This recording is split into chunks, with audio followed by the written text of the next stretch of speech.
up, Greg, and welcome back to another episode of Croc! If you've watched my channel for a long time, you may remember me making a video about the movie Standing Ovation like 5 years ago. And you might think that that movie should have nothing to do with the movie we're going to be watching today, Croc. Because, well, Standing Ovation is about a ragtag group of girls competing in a singing and dancing competition, while Croc is about a man-eating crocodile brutally murdering dozens of people. Come to think of it, in Standing Ovation, I don't think even one person is brutally murdered by a crocodile, but the movies are related nonetheless, because they were both directed by this man, Stewart Raffill. Stewart directed Standing Ovation, he directed Croc, he directed another movie called Bad Girl Island, which I'm very curious about, and he also coincidentally directed Mac and Me, that E.T. ripoff from the 80s that Drew has talked about on his channel, and also Paul Rudd always used to bring a clip of on Conan. This man has a prolific career of creating low-budget films that leave you questioning if what you just watched could even be considered a movie. And today I'm pleased to report that Croc is no different. Alright man, what was your strategy here? What are you doing? Why are you even in that position? That's not gonna help you get away. Maybe if I just pretend I'm already dead, he won't be mad at me anymore. Maybe he'll feel guilty, and then he won't want to eat my whole head. Oh no, he ate my whole head! Now I know what you guys want. You just want me to go through and show you all the scenes where somebody gets eaten by the crocodile. You know how I know that? Because this whole movie is on YouTube and all of the most rewatched parts are the parts where somebody gets eaten by the crocodile. But first, the movie has to introduce all the characters and set up the plot and the story. Blah. But hey, at least the plot of this movie probably mostly revolves around the crocodile, right? Oh, no, don't worry. That crocodile doesn't want to eat you. He wants to sleep with you. But unfortunately, she's mine, so back off! Does that make you feel better? She's not having it, but don't worry, Jack's not getting his farm shut down. He's the main character of this story. He knows how to treat his animals. He's a good old American boy. USA! USA! Oh, phew, dude. Thank God she said... That's his weakness. Do you think when they were writing this movie, they forgot how hard it is to talk underwater? So when they went to film this scene, they were like, oh no, what do we do? Well, we'll just add her saying hi crocodile in a ghostly robot voice in post. And off he goes, dude. They did that good. They must do this a lot. Also, I guess the tide must be out because they told him to dive into the ocean, and once he leapt off the thing, he landed in the sand. That could have ended very badly if he didn't know that. So long, suckers! Oh God, my legs! Oh, I'm going to prison! So they just time to skip town, right? Now that the police, animal welfare, tax enforcement, and this construction company are all after him, nope, he just goes back to work like nothing happened. But not before someone else gets killed by a crocodile. Also not before we talk about today's sponsor, Rocket Money. I signed up for Paramount Plus so I could watch old seasons of Survivor, but unfortunately, the experience of using Paramount Plus is so bad that I never use it. I don't know if it's just the app on my TV specifically, but episodes of that show used to be shot in a 4:3 aspect ratio, but Paramount Plus stretches it out to widescreen. Meanwhile, all of the ads, which are shot in widescreen, for some reason are squished down to 4:3. Also, pausing doesn't work. It actually took me like days to even sign up for Paramount Plus. I don't know why. I tried on every device and they just didn't want my money for some reason. That being said, I am very happy that Rocket Money is sponsoring today's video because it gives me a good excuse to complain about Paramount Plus. I stopped using it a while ago but forgot to cancel the subscription, which is why Rocket Money comes in handy. Rocket Money safely and securely identifies recurring charges and lets you cancel those subscriptions with just a couple of clicks in the app. You don't need to worry about pesky customer service calls. You don't need to worry about Jeff Probst coming to your house to ask you why you're canceling your subscription. It just works. Rocket Money also has some great budgeting tools. You can monitor your spending by category, create budgets so you can get the most out of your money, and develop good saving habits. Rocket Money has helped save customers up to $740 a year when they use all the features, with over $500 million in canceled subscriptions. So to save more and spend less, join the over 5 million members using Rocket Money today. Go to rocketmoney.com/Danny or click the link in the description to get started with Rocket Money for free. And you can also unlock even more features with premium. That's rocketmoney.com/Danny to get started for free. Thank you to Rocket Money for sponsoring this video, and thank you to you guys for checking out Rocket Money. Now back to the video. After the whole escaping from the police incident, two of those teens from the bar decide to go make out in the ocean. This is great. They're smooching, they're making out. The boy goes underwater to I actually don't know what he was planning on doing down there. It kind of looks like he's going to suck on her toes. But you know who that attracts? The Croc! The Croc said, hold on. If anybody's sucking on anybody's toes around here, you better believe it's gonna be the most sexually aggressive reptile. So he eats the boy, and then he eats the girl, all while this lone, terrified girl watches on in horror.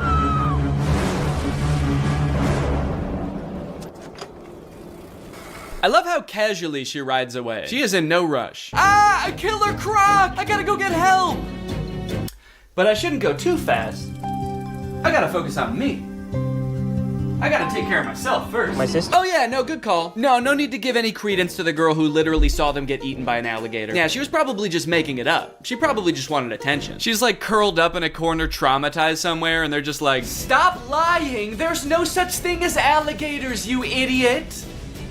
You killed them, didn't you? During this scene, there's a mysterious man just kind of lurking on the sidelines of the investigation. He's not part of the police, he's just there. And he's mysterious, but it seems like he might have a hunch. And then suddenly, the police pull a leg out of the water. Yeah, we assumed so. You're a police officer, and you pulled up with like 15 other police officers. I know what it looks like, but no strip club tonight, Jack. Yeah, I know. People are dying. I'm here on official business. Unless... No, dude, we have to catch this crocodile before it kills again. Right. Yes, exactly. But what if it's at the strip club? Yo! So the girl that Theo was flirting with at the bar is having a funeral for her cousin. And since everyone thinks it was Jack's crocodile that ate the cousin, they are not very happy when he shows up. And he is very confused. I love this one because he is getting dragged away for so long. And they just watch him. Nobody does anything to help. They're just like, oh man... He's dead. Help! I'm not dead! There's still time! It's like I can still hear his voice. He sounds scared. While Jack, Evelyn, and Croc are hunting the Croc, the other two villains just die. They get eaten by the crocodile.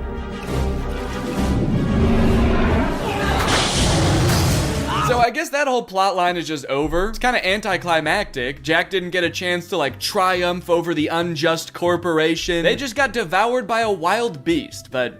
good for him, I guess. Now he can tend to his malnutritioned animals in peace. Basically just the really dumb, slow ones. One thing that really surprised me about this movie is how overwhelmingly positive all of the comments on YouTube are. This movie is super boring, the acting is really bad, there are long periods of seemingly pointless plot development, and yet the YouTube comments seem to love it. But they are pretty much exclusively all about how pretty the scenery in Thailand is, and not about the movie or the plot at all. So I guess that makes sense. Great movie, well filmed, nice locations. Beautiful filming. Never thought Thailand was so perfect a paradise. Thanks so much. Yeah, well, it's not that perfect if people keep getting eaten by alligators, is it? Great movie with beautiful scenery. Thanks. Do these people think that the director invented Thailand? Because he didn't. It's been around for a while and you can go there. So they find the Croc and they kill it. It's honestly pretty unsatisfying. What I was expecting for them to like pull off the mask of the alligator and it was the tax investigator all along. But I was hoping for some kind of closure as to like why this happened outside of two fishermen woke him up with a bomb. The ending of this movie is very somber. They're all just kind of traumatized on their little boat until Jack's sister asks Croc if the crocodile ate his leg. I forgot to mention, Croc only has one leg. I don't know if you've noticed that. And so you just assume, oh, he must be hunting the Croc because the Croc ate his leg. And Croc says, good. I was hoping this movie would end like an episode of The Big Bang Theory. Well guys, thanks for watching this video. I hope you liked it. If you're new here, make sure you subscribe and turn on my notifications to join Greg. I'll see you guys next time. Bye-bye. AI is threatening to take all of our jobs, and it seems like nobody is doing anything about it. But today, that ends. If I can make fake AI apps and get them on the App Store where people think they're getting free labor from a soulless machine, when in reality, they're getting free labor from a soulless YouTuber, then I can do the unthinkable. I can steal AI's job. And I bet I can do it better too. This was a journey that would take me several months and cost me a lot of money, only to find that I was the one who felt like I was talking to robots. The two apps I want to create are both parodies of the most popular types of AI apps. You've got chat apps like ChatGPT. You ask it a question, it gives you an answer. Where did it come up with this answer? Is this answer true? None of your beeswax. In my version of this app, users will just be talking to me. My app will be superior because I know lots of fun and interesting stuff and cool stuff, and I'm also very fun to chat with. For the second app, we're gonna turn up the heat a little bit and do an image generation app like Midjourney or DALL-E. You give it a prompt and it's been trained off of thousands of images from thousands of unconsenting artists to give you a photorealistic image. In my version of this app, users will type out a prompt and then I will draw it? I don't know yet. Maybe if it's something I have laying around, I can just take a picture of it. My app will be superior because what's more photorealistic than a real photo? I'm excited to find out just how creative people will be with their prompts. Now, unfortunately, I'm not an app developer. Yes, I did go to an engineering school for a degree in computational media. Yes, I did learn how to code, and yes, I was also a Viner at the time and thought I was gonna do that for the rest of my life. So yes, I did forget everything I learned the second I graduated. So if I wanted to get these apps made, I was going to need some help. I tweeted out asking for help developing an app, and that's how I met True. True's a super talented software designer. She's worked for companies like Discord, and now she was working for me. For the next few weeks, I coordinated with True while she worked diligently to perfect these two apps. And in the meantime, I've got to come up with a name and description for each app to go on the App Store. Okay, for the chatbot, I'm thinking I want to name it something as close to ChatGPT as possible. That way people immediately understand what it's supposed to be. So instead of ChatGPT, maybe something like Chat DNA, like Danny. Chat DNE. Okay, description time. Okay, what's a good way for me to say this app is basically ChatGPT, but way better? Here at DNE Enterprises, we pride ourselves on the accuracy of our product descriptions. Instead of referring to our app as an AI app, which would be a lie, we refer to our technology, as the DNE intelligence, which has been training for decades to answer unlimited questions quickly and with great precision. We use phrases like human-like responses. I've been complimented on that before, actually. I've been told my responses are extremely human-like. And that's no different with our photo generation app, Doodle DNA, which sends you photorealistic images in minutes. How many minutes? We also include disclaimers that humans review every prompt sent to us. That way weirdos aren't sending me stuff that they wouldn't send to another human being. In order to actually get people to download these apps, I was gonna need to advertise them online. So I made a fake Instagram profile to look like some kind of technology startup. Okay, so we need a profile picture. I guess my company needs some kind of logo. Maybe I can just make that in Photoshop real quick. Let's see, what's ChatGPT's logo look like? Okay, so ChatGPT's got like an interesting geometric shape. OpenAI, which makes ChatGPT. Okay, the same interesting geometric shape. What about like Midjourney? Okay, there's just a little sailboat. DALL-E logo. The same geometric shape. Okay, interesting. Okay, so maybe the move is to go with an interesting geometric shape. What the fuck? Wait, how am I making this shape? There's a cat tool in Photoshop? I hit custom shape, and I guess the default custom shape is a giant cat. Should I just use this? Let's go. Dude, that actually, okay, that looks sick. Now I've created a series of screenshots from the chat app that I'm gonna post on here, and then I'm gonna promote them to try to reach as many people as possible. Help me ask my crush out, to which ChatDNE responds, for sure. Maybe try something like this. I'd love to take you out to dinner sometime this weekend. I have connections at Nobu and can get us in. My treat. I can also help you get in touch with management at Nobu if you want, let me know. Can you get me in touch with the Jonas Brothers? Sure. After doing some digging, I found their manager's email address. What would you like to ask them? And then this one where a user is asking ChatDNE to design a website for them and giving it feedback on the website. All in all, I want ChatDNE to come across as like such a state-of-the-art intelligence that can do stuff no other apps can do. Almost comically intelligent. The apps are done. The apps are done, dude. True has just finished coding the apps. They work like a charm, and it only took not too long. Now that ChatDNE was on the App Store and the ads were running, it was only a matter of time before my first user downloaded the app. Dude, somebody just downloaded the app. I was just sitting around on my computer. I wasn't expecting it to happen so quick. I had to set up to film real quick so I can answer them. All right, I'm ready. It's time to go robo mode. Okay. So it looks like they saw my ad where I advertised being able to get you in touch with the Jonas Brothers, and they want me to get them in touch with the Jonas Brothers. I was hoping for something a little more creative, but I do also understand seeing that ad and wanting to try it for yourself, so I responded. Hello there. I can absolutely help you get in touch with the Joe Bros. What method of communication would you like me to assist with? Calling, email, address, send. I guess they weren't expecting me to be so eager to help them with such a creepy task because they didn't respond for 40 minutes. And when they did, they had chosen the worst of the 3 options. All 3? Dude, they're really trying to make my life hard, man. Now, I didn't want to dox the Jonas Brothers and send this sicko to their front door looking to meet them. So I spent a few minutes looking online to see if there was any publicly available information I could give this person. And to my surprise, there was. They have a phone number in their Instagram bio. They have a publicly available manager's email address. And for the address, I didn't know what to do, so I just gave them the address of their next show on tour. Now, selfishly, I am a little curious what they're gonna do with this information, so I kinda wanna ask them, but maybe I can do it in a sneaky way. Would you like me to reach out to them on your behalf? I can pretend to be your manager using an AI-generated voice. So if they say yes, then I can find out what they actually want from the Jonas Brothers. Give me an example of what you would say with your AI-generated voice. Okay.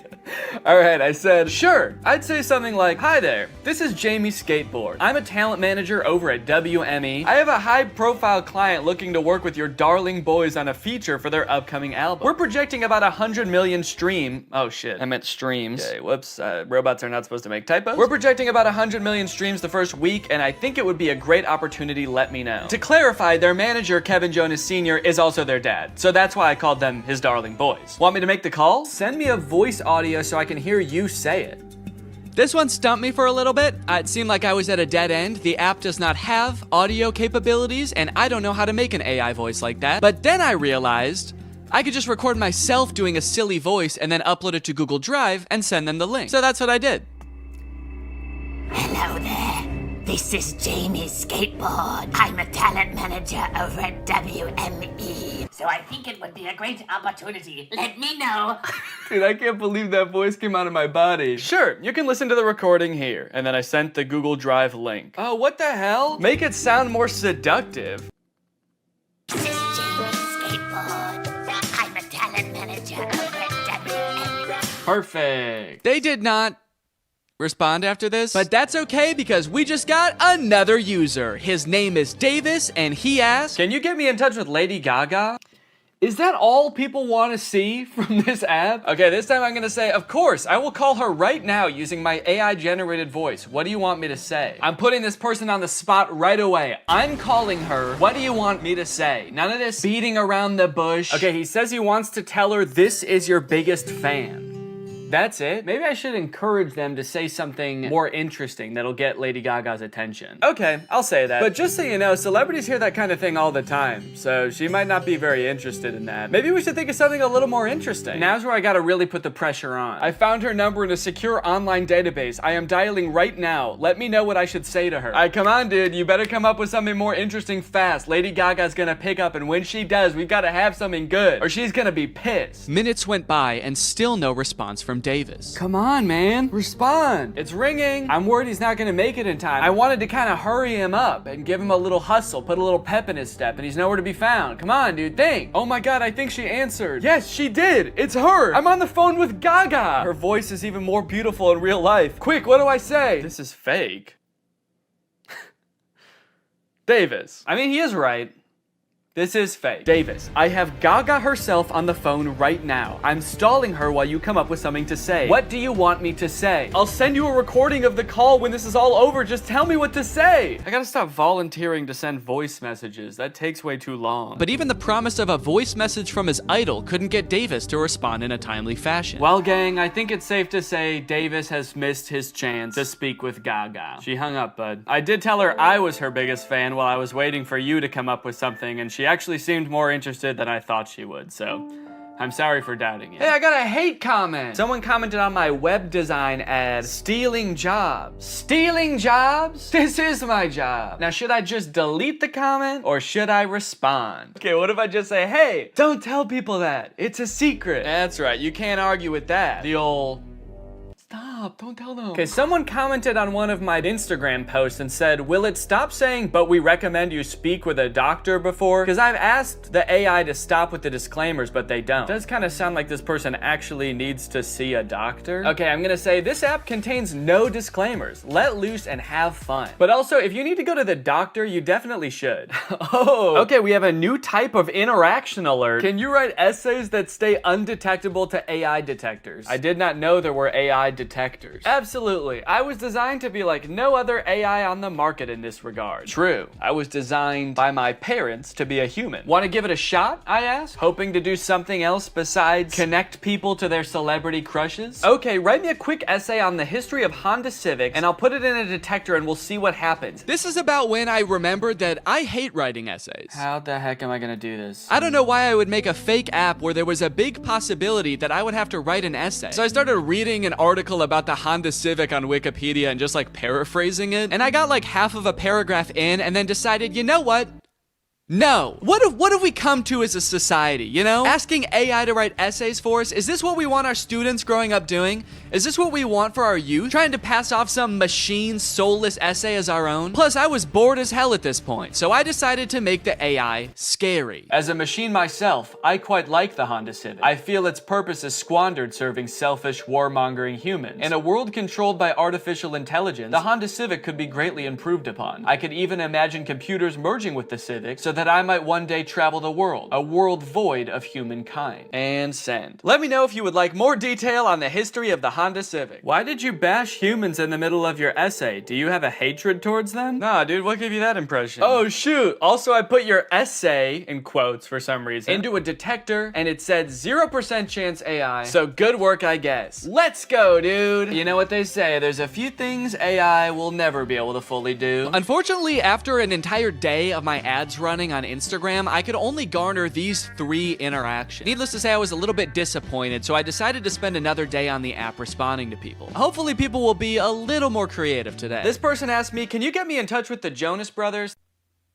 OpenAI, the creators of ChatGPT, if you're watching this, do not ever implement a feature to contact the Jonas Brothers. They will never know peace again. I also met an evil, insane person. Their name in the app is Killer Keem Keem, and they wanted me to make them a website for a sports drink. They wanted it to look modern and use vibrant colors. So I sent them a link to a picture of a bunch of Gatorade bottles and said, here you go. What do you think? They did not like that. They started calling me mean names. They accused me of stealing the website, to which I responded, whoa. At least I'm not stealing jobs from real website designers. And that's when they got racist. They said, motherfucker, tell me some racist shit. Some dark racist jokes, you little shit. I was feeling pretty hopeless for the future after interacting with people on Chat DNA. But hey, I had a whole nother app to use, and maybe Doodle DNA would change my mind. To market Doodle DNA, I wanted to get a little more creative, to hopefully pull in a new crowd, more indifferent to the Jonas Brothers. So I took a couple pictures, I photoshopped them to show what the app was capable of, but I also wanted to make a video to show off Doodle DNA's full potential. That's when I remembered Cameo Business. It's basically like Cameo, where you can get any celebrity or former Bachelor contestant to wish your friend a happy birthday, but for business. You can get any celebrity or former Bachelor contestant to wish your friend a happy McDonald's. Look at this, you got Kevin O'Leary from Shark Tank. You got Kate Flannery from The Office. Notoriously trusted source Kenny G. These would all be perfect options if they were not like $3,000, $6,000, $25,000 per video. John Roberts is $7? I mean, I don't know who that is, but it's still surprising. My name's John Roberts. I'm not really anyone. I've signed up to this app as a complete joke. However... Wait, this is just some guy. This isn't a celebrity. I know a celebrity probably would have been better, but a deal's a deal. And he did a great job. You've probably heard about AI-generated art. However, you have never seen anything quite like this. These were all generated by Doodle DNA. Okay, dude, we've got our first request. Just one user into Doodle DNA, and I could already tell the prompts were gonna be better. Emerald tablet of Thoth display. And then they responded again, because I didn't respond yet, and they said, Emerald tablet of Thoth. What is Thoth? Oh, Thoth. So, okay, Thoth is some kind of Egyptian god? Oh, there we go, Thoth. Yeah, the Egyptian god Thoth. My first method of choice was to draw the prompts as they came in. I figured I could crank them out pretty quickly this way. Real AIs like these are a hot button issue right now, especially image generation ones. I've seen a lot of debate on whether these types of things are ethical. These AI models are basically made by companies who use other people's artwork without their consent to train their own AI to output images in that same style. I'm not an artist or a graphic designer, so I can't 100% empathize with how that would feel to have that happen to me, but I do think a lot of people are giving this technology a pass just because it's a robot and not a real person. If this was a person, we would all think that person was weird as hell. Picture your favorite musical artist. If a new artist came up on the scene and was like, I've been training for decades, listening to this one artist's songs, training my voice to be exactly like theirs, making instrumentals exactly like theirs, and writing exactly like them, and now I only release songs in their style. We would all be pretty put off by that, right? So why is it any different when some company is training some robot to do that? We'll put his name right at the top. Oh! Oh shit. You know what they say? AI is pretty bad at text. That's the thing I've seen in like AI image generators. It can be pretty bad at text, so it honestly makes sense that it would say Thuth. Here you go. 1 emerald tablet of... And I'm gonna... Oh wait, I said tooth.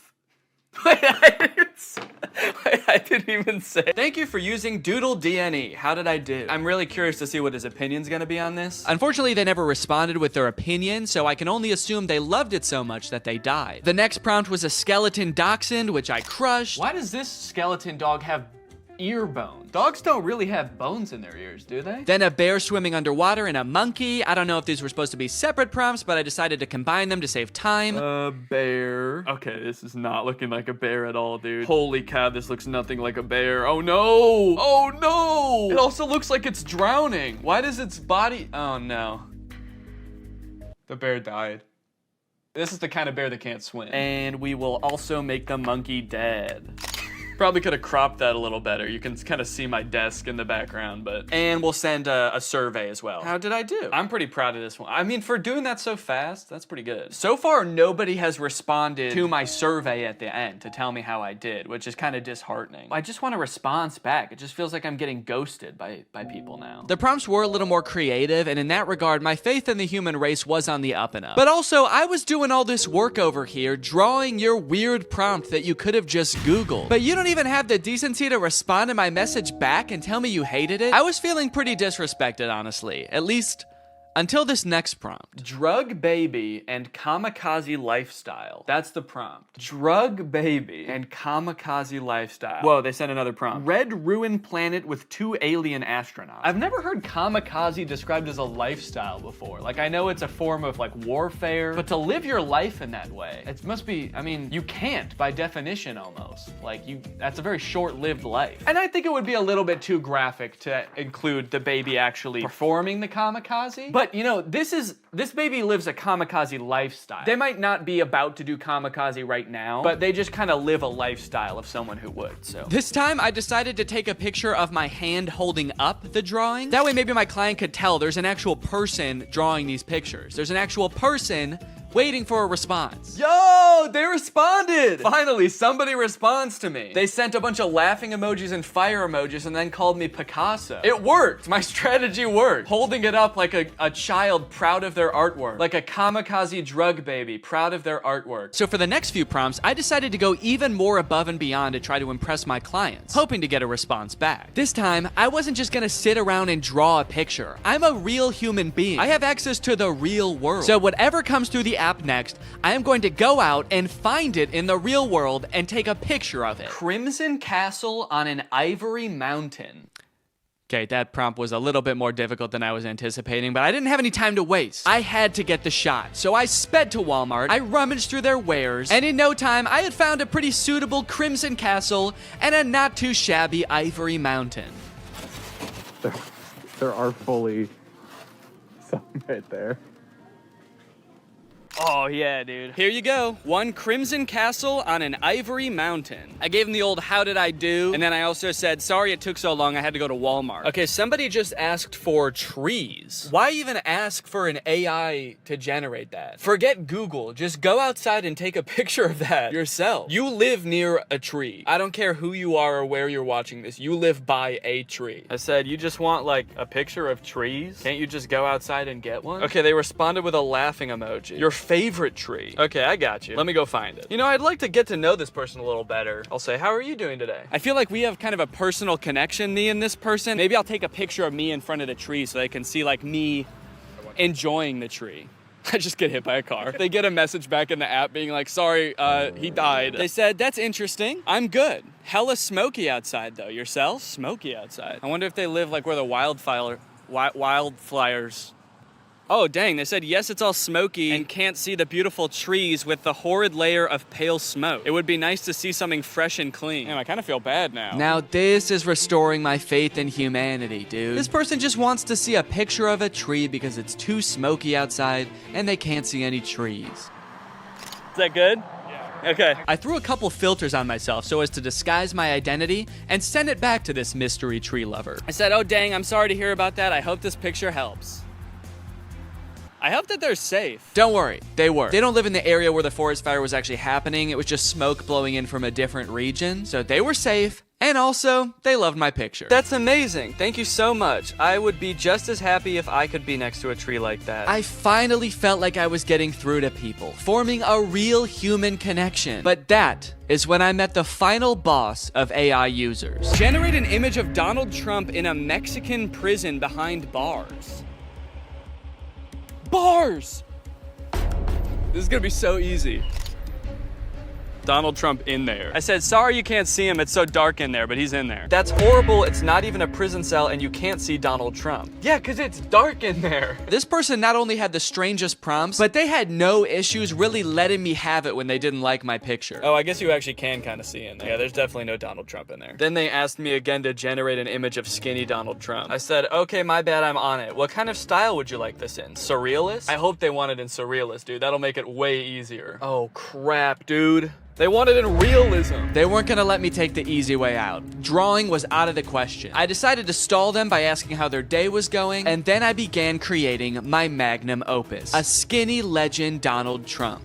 It was beautiful. Oh yeah, dude. That is skinny legend Donald Trump right there. Holy cow. Well, they haven't responded with how their day's going yet. I kind of don't want to send them the picture. If you're not even gonna have the courtesy to respond to me, maybe I'll say that. I said, okay, I'm done with the pic, but I kind of don't want to send it to you now because you won't even answer a simple courtesy question. So let's see what they have to say about that. Please answer in the style of realism. I waited for a response, but after 30 minutes, Donald Trump guy was nowhere to be found. I guess the prospect of having to be nice to me one time was just too much for him. Oh, dude, they responded. They said, my day is going well. May I please have my picture now? And they loved it. Faith in humanity restored. They even sent me another prompt. May I please have an image of an extremely obese Donald Trump eating KFC fried chicken? Yeah, I'm not doing that. Oh, I also forgot about this weird prompt. Can you film a video about today's sponsor? This video has been sponsored by HelloFresh. Guys, kickstart your fall with great meals from HelloFresh. They handle all the meal planning and shopping and deliver all the ingredients right to your door, so the only thing you have to do is cook. They do all the hard stuff,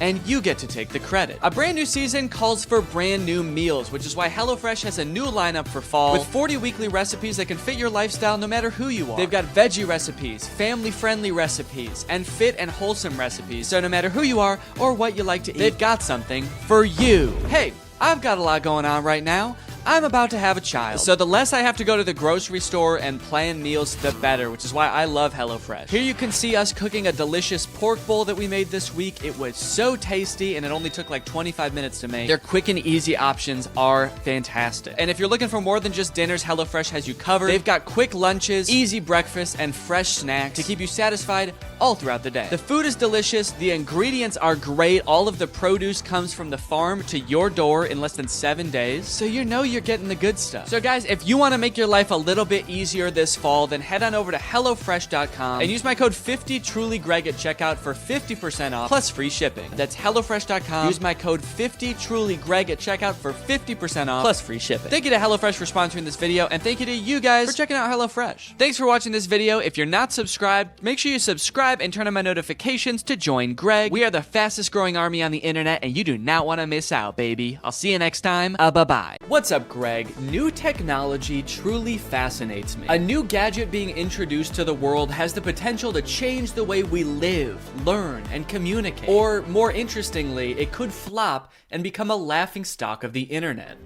Which is why a few weeks ago, I was thrilled to discover the unveiling for a project called the Humane AI Pin. This might be the worst product presentation I've ever seen for one of the strangest products I've ever seen. Apparently, Humane AI is a new tech startup founded by two former Apple employees and current lovers, Imran Chowdhury and Bethany Bongiorno. Their mission is building innovative technology that feels familiar, natural, and human. Okay, first thing that's sticking out to me is that none of those words were useful. Also, do I really want my technology to feel more human? I've never wished my MacBook to be more fleshy. Also, Humane AI is such an unsettling name for a company. I'm sorry. You lost me right off the bat. I feel like the only times I ever even hear the word humane is when we're talking about like factory farming or something. Don't worry, dude. When this AI takes over, it is going to be super humane in the way it slaughters us. It will not violate the Geneva Convention, unlike other AIs, Siri. All right, let's go ahead and watch the product presentation and let's see if you think it's as weird as I do.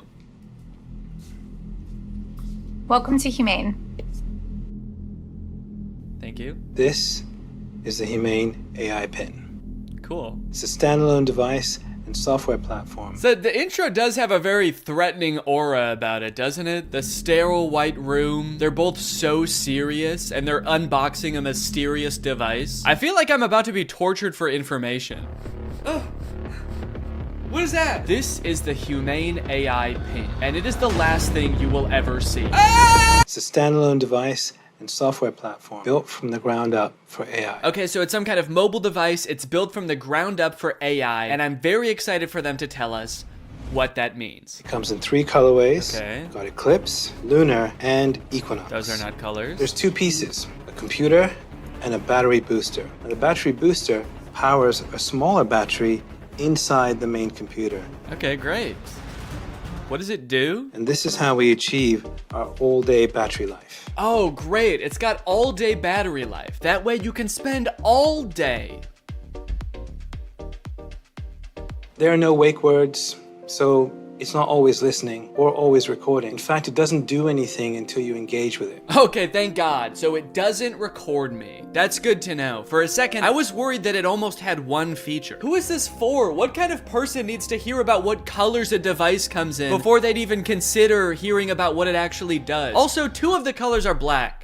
You designed 3 colors and 2 of them are black. You couldn't come up with a 3rd color? Also, I'm sorry because I know that not everyone is super comfortable in front of a camera. It's not a skill set everyone has. But maybe you guys should have like hired a spokesperson or something instead of letting the world's 2 sleepiest CEOs do this product demo. Now, the battery booster powers a smaller battery inside the main computer. Are they okay? This thing has all-day battery life. That's because it actually feeds on your life force. I've had mine on for 3 months, and you probably can't even tell the physical toll it's had on me. And your engagement comes through your touch, voice, gesture, or the laser ink display. Whoa, wait, okay. Holy cow. We have a feature. It actually does something. I will admit I was not expecting that. Why didn't you lead with that? I mean, I don't know what that is or what it does, but at least it's something. It looks futuristic. I don't know about the name laser ink display though. That doesn't sound very futuristic. The laser ink display. Sounds like a printer. It also comes with its own connectivity built right in.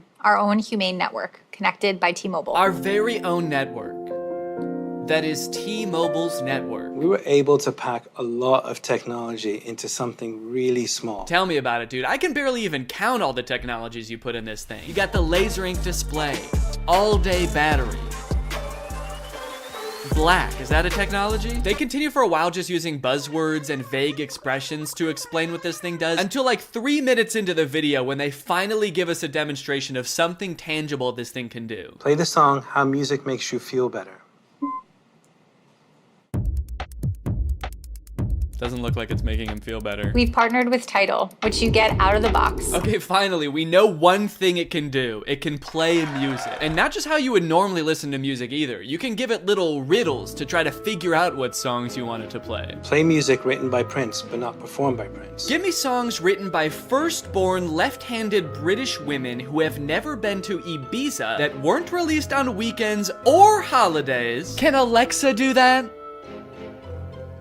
I don't know. I don't think anyone's ever tried before. Got my music controls. If I go to the left, I can go back. If I was to go down, I can pause. Wow, okay, that actually does look a lot more convenient than using Tidal on my phone, but only because I don't have Tidal on my phone. After this, we do start to get some truly incredible demos using this product's advanced AI. When is the next eclipse? Where is the best place to see it? The next total solar eclipse will occur on April 8th, 2024. Best places to see it are Exmouth, Australia, and East Timor. Huh, that's weird. This NASA article says that that eclipse that's happening on April 8th is actually not going to be visible in Australia. It's only going to be visible from like the US. It actually seems like it's going to be nighttime in Australia during the eclipse. Well, what are you going to do? I mean, they're a technology company. They're not a space company. What would you expect them to know about the moon? They only named all of their colors after it. I hate to interrupt this video, but I have to tell you guys about a revolutionary discovery of my own. I just found out that for the past 2 years, I've been paying for Apple Music despite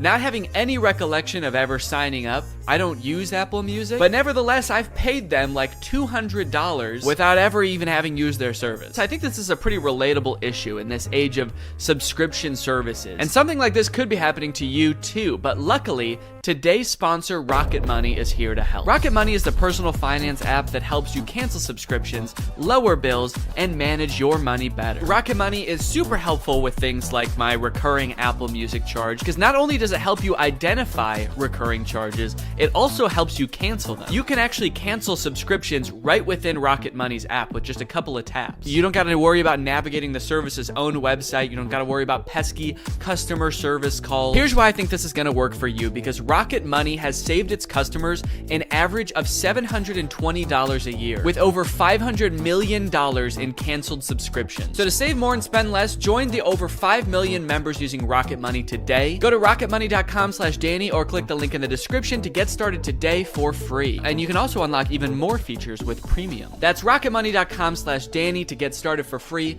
Thank you to Rocket Money for sponsoring this video. And now back to said video. How much protein? These almonds have 15 grams of protein. Great. Those almonds for sure do not have 15 grams of protein. An entire cup of almonds has 20 grams of protein. This dude was holding like 9 almonds. Did I think he was asking about his whole hand? Because that actually might be accurate. I'm gonna eat it.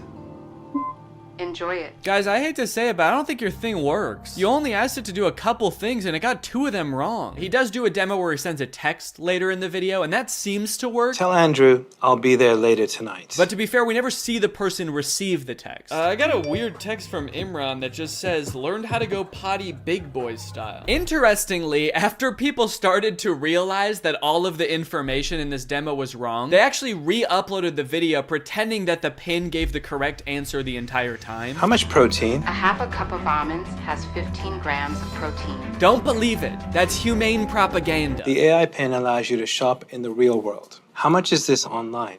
This is $28 online. Great. Buy it. That one is super confusing. It doesn't give you any information on where it's getting that price, where you're buying it from, when it will arrive. I feel like you need to give it at least some specifics, otherwise it's definitely gonna mess up your order. Go ahead and buy this book. Sending to Sudan. No, send it here. You didn't specify. Sending to Sudan. Shit. Now, if you're wondering how you can get one of these things, the prices range from $700 to $800 for the more expensive colors. And they're estimated to ship in March of 2024. Now, you might be thinking the price of $700 is a little bit high for this thing, but think about it this way. What other product on the market can so accurately tell you how many grams of protein aren't in 9 almonds? Okay, they've also got this little short film about the human experience using their AI pin. Isn't life about what we experience? What we smell? Can I eat this? Yes, dragon fruits are low in sugar. What is this thing, my mom? Can I drink this? Not before you finish your vegetables. And say please next time. What did you just call me? I am your pin, young man. Dude, I want to buy this thing just for that feature. I want to hold every object, creature, and human in front of this thing and ask if I can eat it. Do you need something from me? Can I eat that? Analyzing. Oh, no, you can't eat me. I'm a person, so. High fat content detected. Rude. 1 gram of protein detected. That can't be right. Tiny balls detected. All right, what the hell? Enjoy it. Yes, yummy. Wait, stop. No, you cannot eat me. I'm a human. All right, man, who do you think I'm gonna trust? You or my $700 pin? Last time I checked, this pin doesn't have tiny balls. This thing tells me what to eat, when to eat. It even suggested this very fashionable outfit I'm wearing today. Is that why you're not wearing pants? They're in Sudan. What we hear? Hey, what should I get here? What is this interaction? Who are those people? Does he know them? Man, if he's in a different country where he doesn't speak the language, I would not trust that pin. Based on everything we've seen so far, who knows what it's saying to these people? What we see. Capture this. Dude, parents are gonna love that feature. Me walking around a park with my AI pin. Capture this, baby. Capture.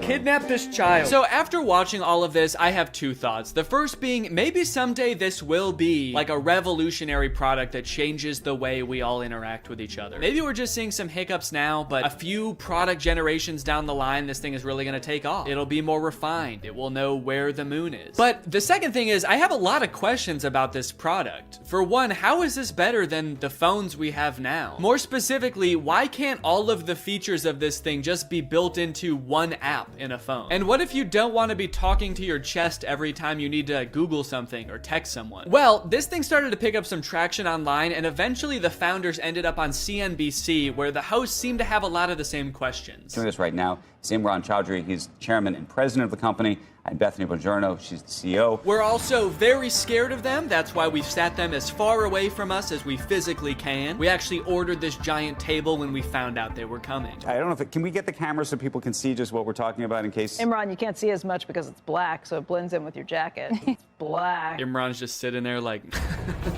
It's Eclipse. It's privacy first, so it's not always recording. It's actually just doing things when you want it on demand. Is it doing something right now, or are you recording us? It's doing nothing right now. I get a little sense of pride when he says that. It's actually doing nothing right now. It's doing nothing right now. After years of research and millions of dollars spent, we finally designed a pin that does nothing. It's doing nothing right now. You might think that's a bad thing, but you've never met this AI. It's evil. Turn around, maybe you can get that on camera. Oh, yeah. I see your hand. Yes, keep showing it. I see your hand. Can you see what's that? Yeah, what's that telling you? Oh God, dude, I do feel for him. I mean, these people are not like media trained, I feel like. They really should have hired a professional spokesperson, because I feel like they're just so out of their depth.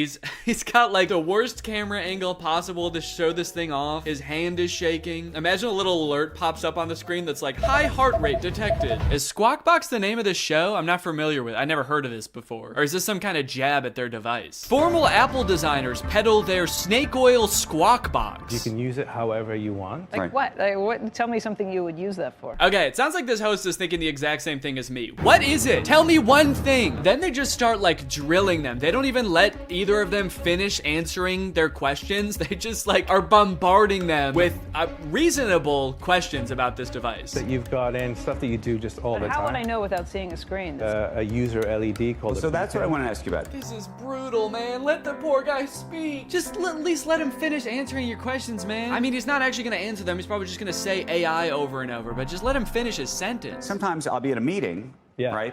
And I'm sneaking under the desk to look at my email because that's, and I can't say, hey Siri, tell me my email. I mean, that's actually a really good point. The only way to interact with this device is to talk to it or to use this weird clunky laser jet display, which I don't even think you can type on. So if you want to text someone, you have to say it out loud, which just does not seem practical at all. So is this device gonna revolutionize technology as we know it? There's probably only one way to find out, and that's that I'm gonna have to buy it and review it when it comes out. So let me know if you guys want me to do that, and maybe I will. I hope you guys enjoyed this video. If you're new here and you're not subscribed yet, make sure you subscribe and turn on my notifications to join Greg. I'll see you guys next time. Bye-bye. After MGK released his song Emo Girl and then followed it up by appearing in a bunch of insane interviews with Megan Fox talking about their love life, I think we're pretty good on MGK for a while. We don't need any more music. We don't need any more public appearances. We're good. We don't need to know any more about MGK's personal life. And folks, I think MGK finally took notice and he listened. He said, all right, look guys, I get it. No more music, no more interviews. I'm gonna take some time and I'm going to release a stoner comedy movie instead. So he hunkered down and he wrote and directed this movie, Good Mourning, which currently has a 0% on Rotten Tomatoes. We got a good thing going here. 2 movies in a row with 0% on Rotten Tomatoes. What's the opposite of a Renaissance man? You know how people, when people can like act and sing and direct, like Donald Glover, people call him a Renaissance man. MGK is like a Dark Ages man. MGK is a medieval man. Also, sorry if I sound sick. Sorry. The moment this movie starts, MGK, aka his character London Clash, gets kind of a weird good morning text from his girlfriend Apple. Who's texting me? Oh, it's Apple. The texts say, I wish I didn't have to do this through text, and then good morning, but she spells morning with a U. Now you might think that this would make London a little bit confused, but then realize, oh, it's just a typo. And you'd be right. He does have both of those thoughts. The problem with this movie is that the entire movie takes place between those two things happening. This entire movie is about MGK being confused about what those texts meant. Before he gets too concerned, he has to Google what morning with a U means. He's like, my fans are probably young enough that both of their grandparents are still alive. I should probably explain what morning is. Well, today should be interesting. Yeah, they let you know right away that this movie was written by a millennial. Well, today's gonna be kind of weird. MGK wrote the entire movie like this. So this just happened. Yeah, so the conflict at the beginning of this movie is that London thinks that Apple is breaking up with him. That text was a breakup text. Sorry to have to do this through text. Good morning, as in like happy morning our relationship. What kind of person is Apple that he assumes the text good morning means have a good time with your depression now? Look, this relationship isn't working. We're just growing apart. I just feel like you need to have a happy morning now. A happy grieving to you, good sir. When they introduce this character, she better be like wearing a top hat and carrying around a cane. It's gonna make a lot more sense when that happens. Good morning, good morning. Today might suck, guys. I'm adulting today. All right, guys, it's time to attend the MGK School of Acting. You're about to step into an ice-cold shower. How do you react when the water hits your body? Shiver! Rub your arms to make yourself warm. Okay, those are good answers. Let's ask Professor Gun Kelly. Ooh, sorry, you guys all get Fs. Your punishment? You have to look at MGK's ass. That is just horrendous. I never wanted to see that. You know why it sucks when you're going through it with your partner? You're not going through it with your partner. She sent you one understandable typo, dude. Everything's fine. You're fine. Yo, does this look like a breakup text to you, or am I tripping?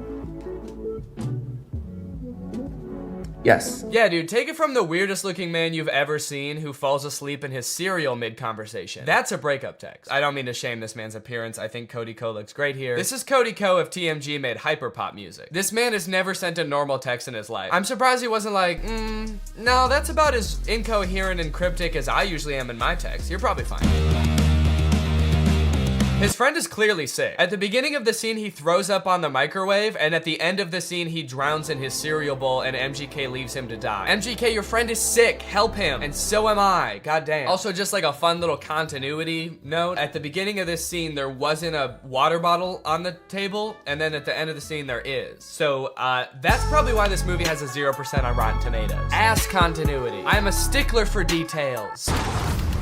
Meet Kennedy. Uh-oh, guys. Megan Fox is here, and she is not like other girls. Megan Fox plays a girl named Kennedy, who's actually not the main love interest in this movie. Her character is actually lesbian, and at the beginning of this movie, MGK explains how, like, she hates boys, but she lives with all these boys, and so she's moving out, which MGK explains right after he forgets his line. It's in rice. Come on, you got it, dude. You wrote the movie, you should know it. Please don't move out. Yes, he did it. He remembered. It's a pretty long line. I'll cut him some slack. Throughout the beginning of the movie, they're constantly introducing new characters, and every character in this movie has some kind of weird quirk. This friend, like, did too many drugs at a music festival, and now he's kind of loopy. This guy is always throwing water balloons at people. This guy, like, smokes a lot of weed. It seems like MGK wrote this movie with just a bunch of crazy, weird characters, because the only, like, joke that he can think of to put in this movie is another character saying something weird or dumb, and him just kind of looking at them being like, that was kind of weird or dumb. Mercury is in Everglades. It's retrograde, Leo. Every time he introduces a new character, there's narration that explains what the weird quirk about these characters are. This is Angel. Meet Maxine Goldberg. But they kind of don't, like, explain really what I want to know about these characters. This is Dylan. I met him when he was working at In-N-Out, and he used to hook me up with free burgers and shakes.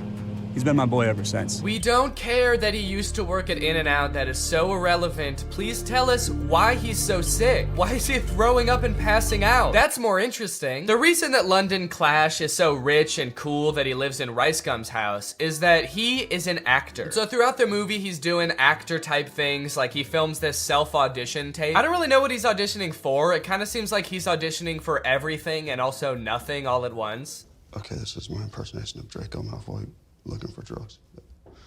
Where's the pot, Potter?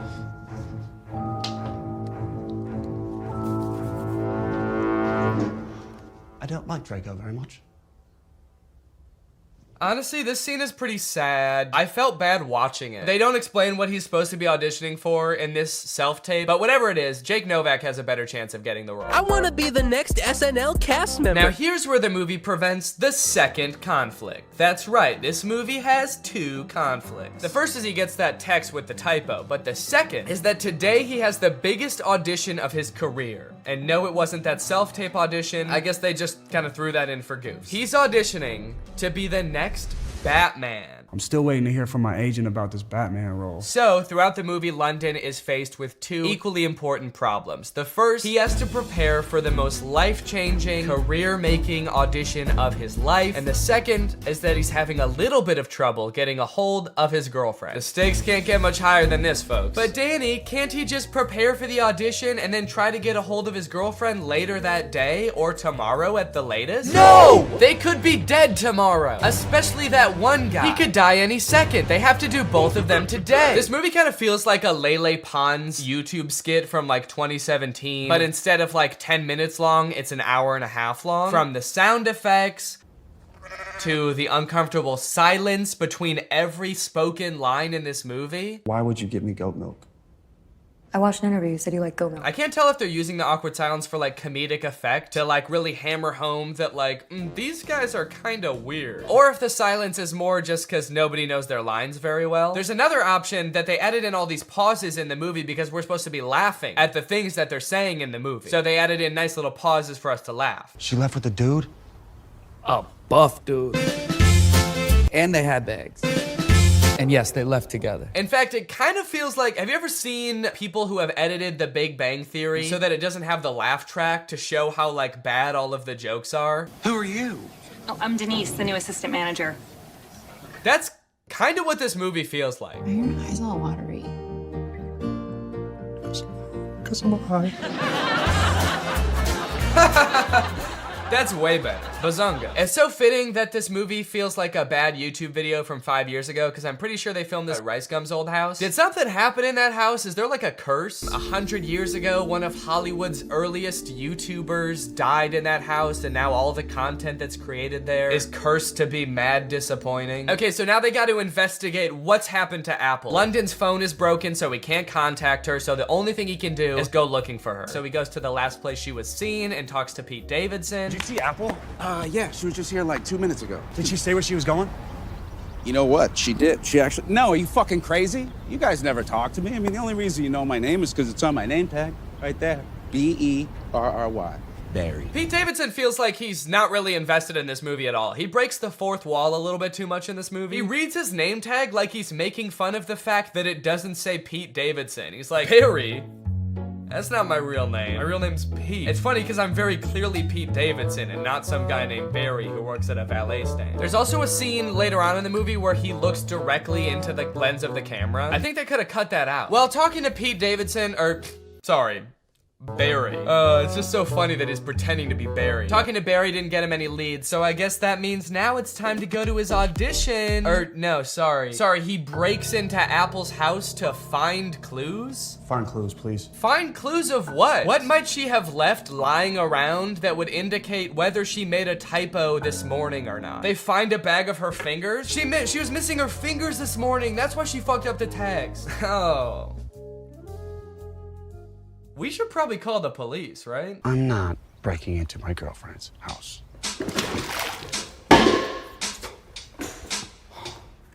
Can't believe I'm breaking into my girlfriend's house. Me neither, dude. Your life is pretty crazy. London Clash is so dumb. He makes the worst decisions at every move in this movie, okay? While they're in Apple's house, one of London's friends knocks over every single urn on the mantle and ashes go everywhere. And so they're like, oh shit, we have to put back the urns and then refill the ashes. But they're like, the only problem is, where are we supposed to find ashes? Where are we gonna find enough ashes to fill up these urns? But like, they didn't lose the ashes. They all just fell on the floor. floor. They could just sweep them up and put them back in urns. It's like MGK was like constantly forgetting what previously happened in movies, and so the plot is being driven forward by things that just aren't problems. So anyway, as I said, this is a stoner comedy. You can probably guess the solution they think of to produce a bunch of ashes to fill back up the urns. Yep, they're gonna smoke a bunch of weed. Bunch of weed. This movie's crazy. They're gonna smoke a bunch of weed. Well, at least this dumbass plan that doesn't make any sense is gonna result in like some crazy shit happening, right? Something funny's bound to happen now, right? Wrong. They just spend like 10 minutes having a boring ass smoke session on the couch. And then one of them tries to talk to a lobster. They really sat around writing this movie and were like, what's the craziest thing that could happen while we're high? And then settled on talking to a lobster. You know, since weed is legalized in a lot of places like California, where they filmed this, I feel like stoner comedies aren't nearly as like interesting or edgy as they used to be. You know, smoking used to be kind of like a fringe culture. It doesn't really feel like this is like, it's like that crazy or funny anymore. This is a scene of 4 adults sitting around a living room and obeying the law. Why did you spell it like that? It's a typo. Oh my god, it was a typo all along? Who would have guessed that? So I guess now the movie can end now, right? The movie can't end now, right?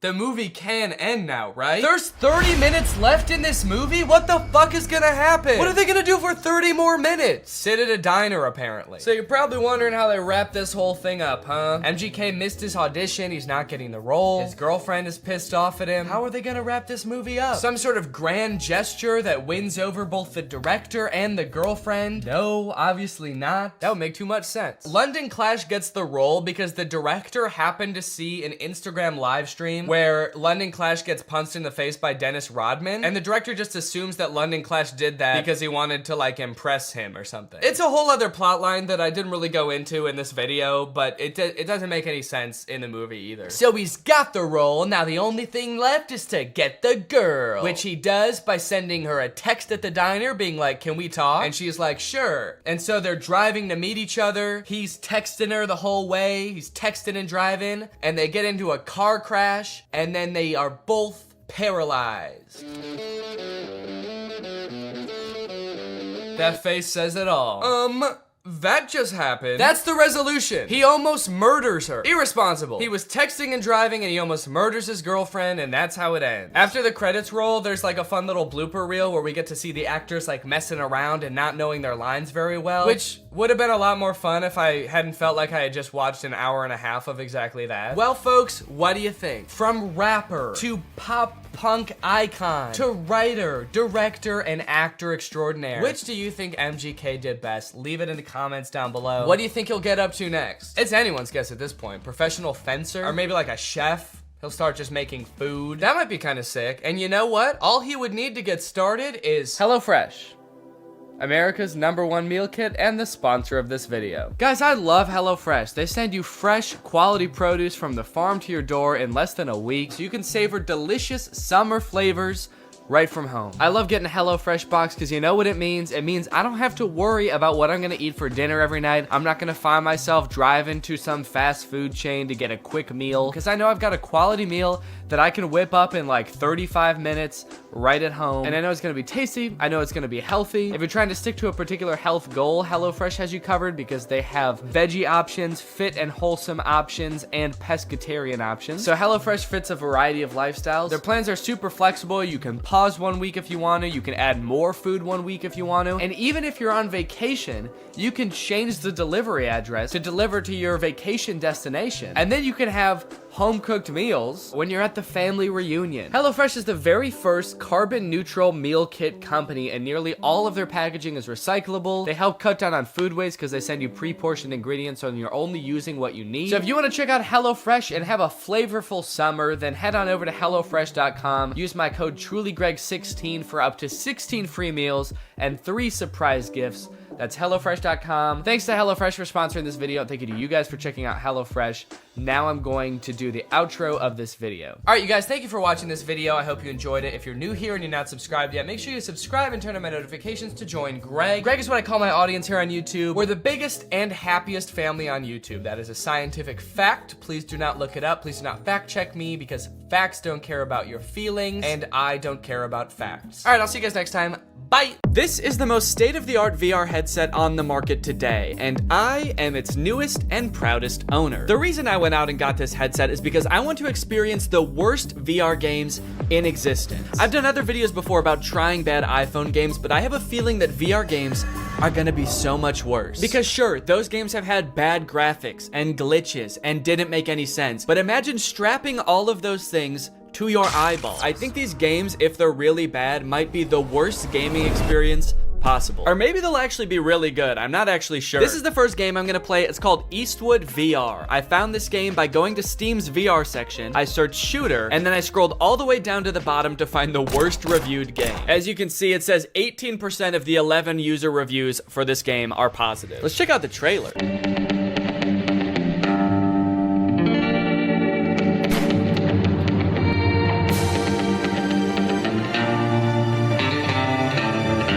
Just shoot people and fight people all in like an old Western setting? That actually sounds kind of fun. Okay, you can shoot chickens. You can shoot a bunch of people at once. This game seems cool as heck. Wait, who is that? What is that guy? Are those... You need to defeat the worst guys on the whole Wild West to become the coolest cowboy ever. Every next bandit got harder reaction and shooting skill. Game has more than 10 different levels with different enemies. Okay, tell us how many levels though. More than 10 is super vague. Is it 11? Are there 11 different levels? Also, there are a few bonus levels. They have different levels and bonus levels. Also, there is multiplayer mode where you can compete with other players online. Dude, this game actually sounds sick. Why does this have such bad reviews? Bad game. It is not polished at all. Throw your pistol away and you cannot do anything else in the game, not even restart. Okay, note to self, do not throw pistol away, because I guess I will not be able to do anything in the game if I do. This person said, wish I knew how to get my money back, and then it says, product refunded. Guess he figured out how. And then this review says, I kind of like it for some reason. I have no clue why, but this game slaps. I wish I could remember why, but I just black out every time I play it, and when I come to, I just know that I had a good time. All right, I'm gonna buy it, and we're gonna figure out what exactly is going on with this game. It's only $4. Why not? Now, unfortunately, I've played a few VR games before, and my body is not exactly built for it. If I play in VR for too long, I get what I like to call VR fever, which is not the fun kind of fever. It's not like Bieber fever. It's the kind of fever where I get nauseous from motion sickness. So I'm gonna need to get nice and hydrated for this, and I'm gonna need that hydration to be nice and fun. Luckily, I have my AirUp bottle, which is exactly that, and they're also the sponsor of this video. How perfect is that? AirUp is a whole new way to get hydrated. While you're drinking regular plain tap water, you get to experience the flavor of a variety of delectable scent pods, which you place right here. Every time you take a sip, both water and scented air are transported up into your mouth, and thanks to the science of scent-based taste, you actually experience the flavor of peach, or whatever flavor you want. They have an endless array of flavors. If you ever want to drink just plain water, you can just push the scent pod down, and then you can pull your scent pod back up when you want water flavored only by scent. I like my AirUp bottle because it's not adding any sugar or sweeteners or additives to the water. It's literally just plain water, but you end up drinking more because of the flavor. So if you want to experience AirUp for yourself, click the link in the description and use my code Danny. Thanks to AirUp for sponsoring this video. Now let's game.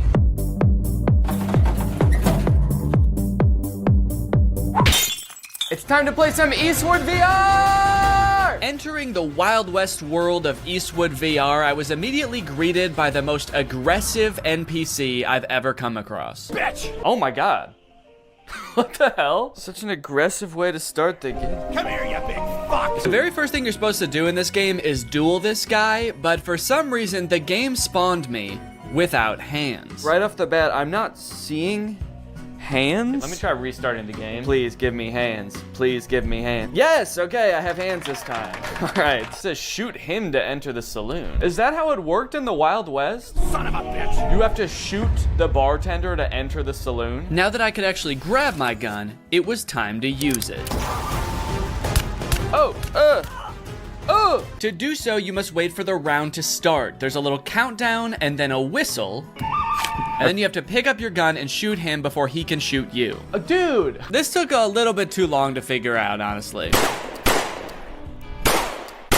Don't know what I did wrong that time. Come here, you big fuck! Easy. Whoa! I did it! Let's go. Hell yeah, partner. Hey, I dropped my gun and I got it back. The review said you can't do that. Guess they were wrong. So do I want to continue or restart? Yeah, as much fun as that was, I think I'm going to want to continue. Also, that is the funniest death pose I've ever seen. Dude is face down, ass up. Continue. So it turns out none of the menus work in this game.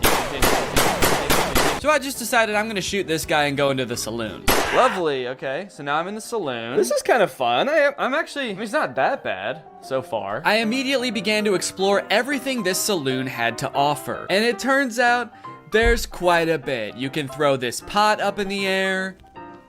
Whoa! You can stack chairs on top of each other. Ooh, dude, I wonder if I could like make a fort out of chairs. Probably not what the game was intended for, but dude, you can. Let's go. I guess it turns out to make an entertaining game for me, you don't need to program in any story or challenges. Just give me a bunch of shit I can move around. A glug glug glug. Do I look like I'm drinking beer? A glug glug glug.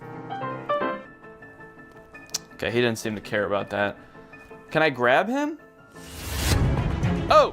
Oh, I've stunned him. What the fuck did I do? Ah! Oh my god! I touched him one time. I think I killed him. I think I have the touch of death, guys. I guess the game heard I like having things to pick up and move around and answered my prayers in the most terrifying way possible. Ah! Dude, this is like actually creepy. I'm holding him up with one hand. He's just like floating around. This is exhilarating. Bad boy.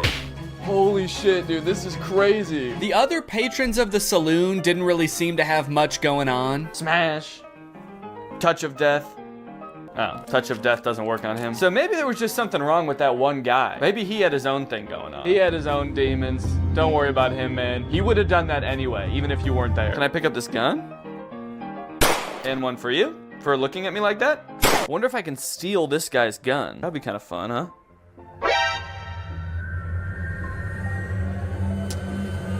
Okay, that's funny. On the wall of the saloon, there's a list of other bandits you can duel with.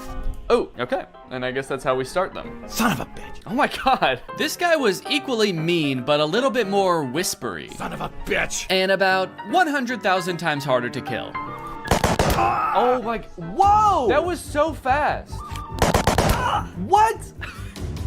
Dude, I can't even shoot one bullet in the time it takes for him to like shoot like 12 at me. On top of that, that zombie level that was advertised on Steam is nowhere to be found in this game. I'm kind of curious about the zombie one, but I'm actually not seeing that on here. I did, however, find the chicken game. Kill all chicks. Finally, after a stressful time in that saloon, it was time to blow off some steam. Nice done. Thank you. Your score is 1225. You are better than 0% other players. That kind of makes the nice done seem sarcastic. My favorite thing about this game is that the menus don't work. The only menu item that works in this game is this guy. And he's not even a menu item, he's just a guy. Oh, you're back? Dude, get out of here, man. Well, I thought I told you to get out of here. Hey, did you guys notice that you're all the same guy? I like that the music stopped when I said that. It's like, okay, the music has started back up again. I feel a little bit better, but that was creepy for a second there. It was like they all actually had a real human moment where they realized they were all the same guy in a video game. I still kind of think he knows. The way he's looking at me. It was right about now that I started to discover just how creepy and lonely this game starts to feel the longer you play it. It turns out the last toss I gave that NPC caused him to glitch halfway through the wall. Look at this guy. He used to just be like a jolly fellow drinking in a saloon, and now he's got this glazed over look in his eyes. His arm is like stuck through a wall at the atomic level, and I'm still gonna keep throwing him. As I chucked him further and further into the desert outside the saloon, I got a sense for how desolate this place was. Starving for any kind of human interaction at all, I decided to reach for the last duel on the board. And global show yourself. Try it out online. Are there even other people that play this game?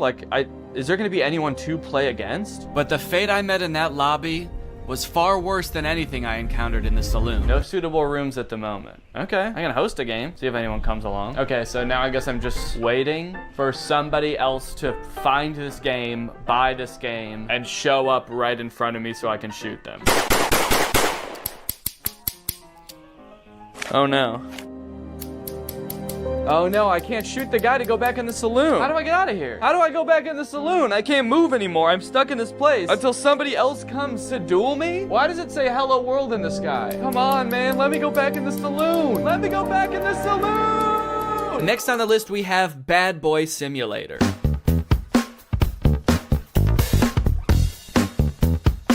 Okay, so it looks like a game where you spend all of your time in one classroom just tormenting the teacher and students with chemical weapons. This game looks insane. Also, what is this glove? Are we playing as a supervillain?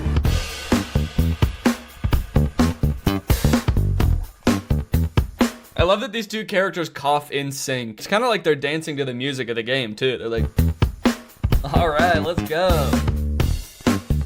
Yeah, everyone kind of has like in sync choreography to the sort of chemical warfare that they're being subjected to. Were you a bully at school or vice versa? Were a diligent student and now you regret that you did not break away then properly? Do I regret not being a bully in school? Yeah, man, I was a little goody two-shoes in high school. I wish I made bombs. I look back on my years as a teen and my greatest regret is that I didn't blow up my science classroom. Arrange yourself more conveniently. What does that mean? How can I arrange myself to be more convenient? Will you be able to infuriate the teacher without catching her eye and avoid the look of a classmate bastard? What? Okay, I'm sorry, but if anyone's the classmate bastard, maybe it's the one with a supervillain-esque glove making bombs in the back of the class. So the reviews for this game are mixed. Some people are loving it and some people are hating it. This one person said, I can't close the game. That sounds terrifying. What if it turns out this person like forgot to actually put their headset on and just started doing this at school thinking they were in the game? I gotta find a way to close this game, man. I'm in too deep. It's been months. I've been expelled. I'm on the no-fly list. Can someone please tell me how to close this thing? Can someone please tell me how to stop being a bad boy? I wonder if there's a story to this game or if you just stay in this one classroom the entire time. But you know what they say, there's only one way to find out. To start this game, you go through a tutorial that teaches you a bunch of different methods you can use to prank your teacher and classmates. Put something on the bottom of the teacher's mug,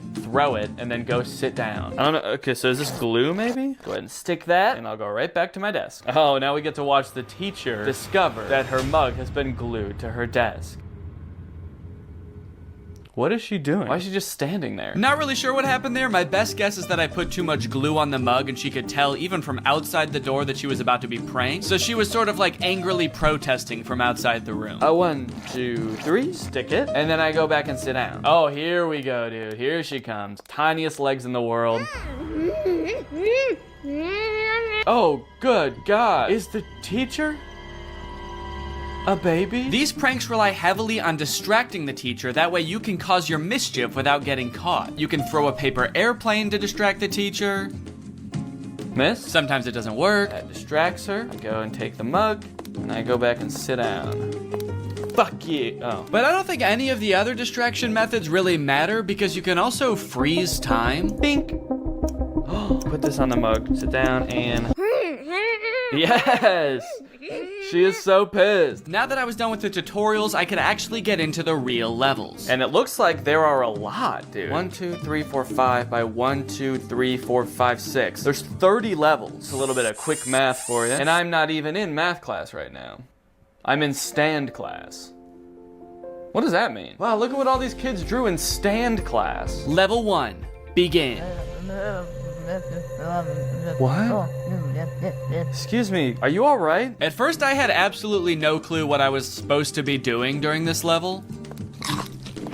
Oh, I was trying to throw the banana and I took a bite out of it. Whoa, how'd I do that? I like hollowed out the peel? Did I do that with my tongue? But don't worry, I soon found these super vague instructions that I decided to follow. Level 1, banana and that thing. I don't know what that thing is, but apparently putting a banana on it makes the teacher slip when she steps on it.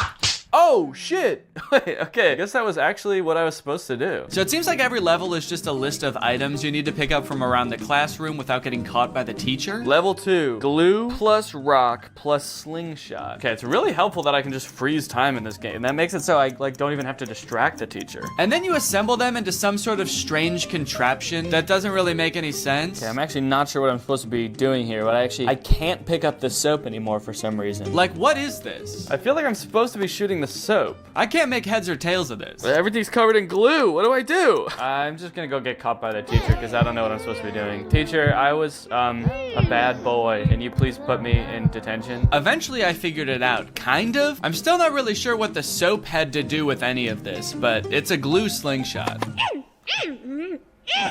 She can't figure out where it's coming from. I'm being so sneaky. This is so good. Dude, the teacher is furious. She's so mad she forgot how to hold a book. That's pretty much the whole game, honestly. It's very repetitive, and sometimes the things you have found just inexplicably disappear. Hey, where'd that stuff go? And there's only 2 different classes. There's math class and chemistry class. Technically a third if you count the door that just leads to a void. Oh. I have to say, man, this game did not make me feel like a bad boy. One really interesting thing about VR games is that I guess because it's so immersive, a lot of companies have created trainings for various jobs for their employees to experience in VR. The strange thing about it is that instead of being like on some private server somewhere, they're just for sale on Steam. So this one's called Truck Preparation for Driving VR Training. It is $200 and it promises to teach us how to proceed full preparation for driving of the truck with load. So they took the most fun part of being a truck driver, driving the truck, they took that out of the game. They said, no, in this game, you just prepare the truck for driving. So why does this game sound appealing to me? Why am I even the slightest bit interested in learning how to prep a truck for driving? I don't know, man. I guess I kind of just want to see if I'll learn something. Also, I kind of want to find out why this game is $200. So I'm gonna try it out. Ooh.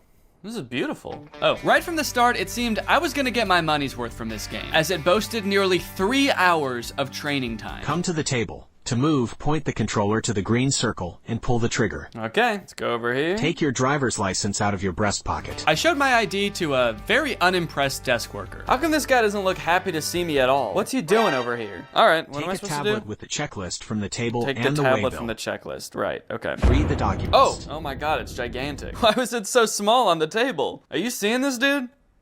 It's crazy. One thing I'm starting to notice about VR is I do not like how dull and lifeless the characters are in these worlds. Look at the mechanic I meet in the garage. Look at this guy. The uncanny valley of it all just gives you this deep, unsettling feeling that you can't shake. Take the car key from the mechanic. Then go to the cabin. So I will say everything up until this point seemed like pretty self-explanatory. Like I didn't need a state-of-the-art simulator to figure out how to walk up to a man and for him to hand me keys. And the graphics of this game are not very good. For $200, this is the most expensive game I've played so far, and these graphics suck. Also, I swear every time I look at that guy, he's like not wearing his helmet for a split second. Many of the tasks around the truck are making sure things are working properly or in good condition. And I started to realize that none of it is. This truck is in horrible condition. I'm starting to think this whole place is all torn up. This looks like a little tear here. This looks rusted out as well. When do I get to prep a good truck? Eventually, I realized I can kind of just speed run this whole checklist by assuming everything is in bad condition. Daytime running lights, no. Parking lights, no. Which was especially helpful because a lot of the things on this checklist were named incorrectly. You know what? This game is all wrong, man. I gotta say, this is actually pretty disappointing. Stop lamp? Safety belt? You mean seat belt? Fifth wheel coupling? I can only imagine what that is supposed to mean in real life. That's probably like the radio or something. Check for wheel chocks attached to the rear of the machine. What's a wheel chock? On the back of the machine. What machine? The truck? Is that the machine? Is he the machine? You got any wheel chocks back there, sir? Turn around, let me see. Let me see your wheel chocks. Suddenly, all of the UI and my ability to walk around disappeared, leaving my prospects of finding these so-called wheel chocks hopeless. I tried resetting the game to see if that would fix it, but the only thing that did was erase all of my progress. Prepare the truck for driving. Come to the table. To move, point the controller to... Okay, this one actually looks like it might be a little bit more entertaining. This one is called Airline Flight Attendant Simulator. Being a flight attendant actually does sound kind of interesting, so I am kind of curious to see what that entails. And the graphics on this one look a little better too. Passenger evacuation. Wait, why did I think this game was gonna be mostly like bringing people soda and like walking around and just doing safety checks? Okay, no, this makes sense now that I think about it. This game is about what to do in case of an emergency if you're a flight attendant. So does the game start off with the plane immediately about to crash? Oh my god. Well, honestly, I kind of don't want to spoil this game too much for myself. I kind of just want to play it. Okay, this game consists of 4 levels and they get increasingly intense as you go. The first one is safety equipment check. It's not anything too crazy. You just walk around the plane looking in various compartments to make sure all of the required safety equipment is there. We need 20 child belts, but look, there's only 15 child belts. Guess some children aren't going to be joining us today. We're gonna have to strap them to the bottom of the plane. The next level is where things started to heat up, literally. Oh, there's people on the plane now, dude. Hello, everyone. Welcome to my flight. Well, sir, welcome to my flight. I'm glad that everyone on this flight is an adult, not a single child on here. That's good because we are gonna be going down. You look familiar. Has anyone ever told you you look just like that guy? And has anyone furthermore told you that you look just like that guy? There's a series of steps you have to follow to a T in order to put out the fire correctly. And if you do any of them wrong or you don't do them quick enough, you fail. Ooh, whoa, cool. All right, I'm wearing the smoke. Oh. All right, that time I wasn't even goofing around. I was being dead serious that time. That's okay. We need to learn how to do this first, I guess, and then once I know how to do it, I'm gonna be able to speed through this lickety-split. And speed through it lickety-split I did. Once I had the instructions down, I was opening the door, I was extinguishing the fire, I was pouring water on it. What? Oh! Okay, yeah, I did fail that time. I forgot a few steps. The source of the fire hasn't been inspected? But I did eventually get it. How did I do? The source of the... What? Kind of. It's been inspected. Oh, it says mission passed anyway. Okay. Well, I'm pretty happy with that. I mean, who really needs to inspect the source of the fire at the end of the day? The passengers can do that. Okay, aircraft depressurization. This one I could not figure out, man. You're just standing around when suddenly the airplane depressurizes. You have to put on a mask. Ah! Okay. Okay, that's on. And then you have to go make sure that the pilots are okay. Hey guys, everybody stay calm. But they don't answer the phone in the cockpit. I know, not good. So the game instructs you to go in there and help them. If there's no response, get into the cockpit by entering the code 12345 red. Okay, 1, 2, 3, 4, 5. Red? Enter? What's red? 1, 2, 3, 4, 5. Enter. Mission failed. Time is over. The aircraft is not descending. What was I supposed to do? So I don't know if this is just a bug with the game or something, but that code does not work. It does not get you into the cockpit. I replayed this level over and over. I did it so many times it was like Groundhog Day to me. Watch, guys. The aircraft is gonna depressurize. We're all gonna be screwed. Check this out. Ready? 3, 2, 1. Yep, see, I knew it.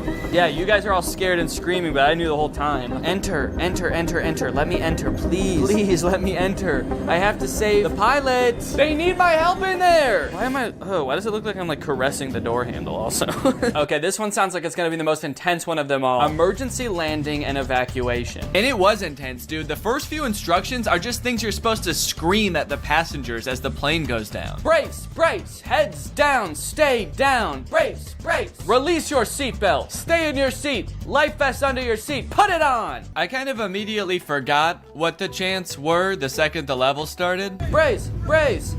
Keep your head down. Stay down. I guess I was just so nervous because the plane was about to crash. But I think they got the gist. Oh, okay. That's impact.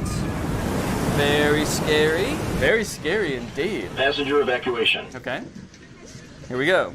Next step. Release your seatbelt. Stay in your seat. Life vest under your seat. Put it on. Oh, they are, okay. They all already have it on. Okay, so next. Now it was time to get everybody safely off the plane and into the ocean. Whoa, dude, this is crazy. Hey, guys, that's not, no, don't do that. I don't think you're supposed to do that, are you? Isn't everyone supposed to get on this thing? Where are you going? We're in the ocean. Oh, shit.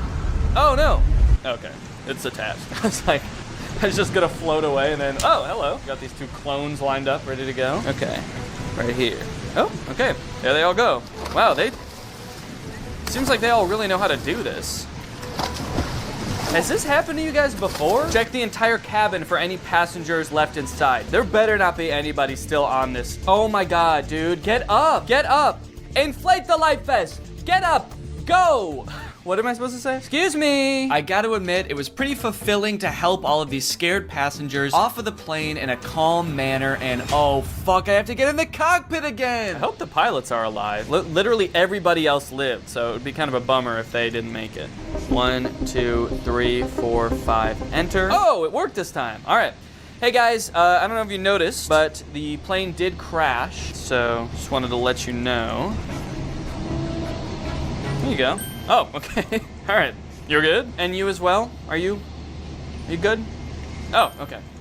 Perfect. No, don't get your hands off the steering wheel. We're not in the air anymore. We crashed. Get your hands off the steering, please. Now that I'd rescued everybody else on the plane, it was time to rescue myself. A jump.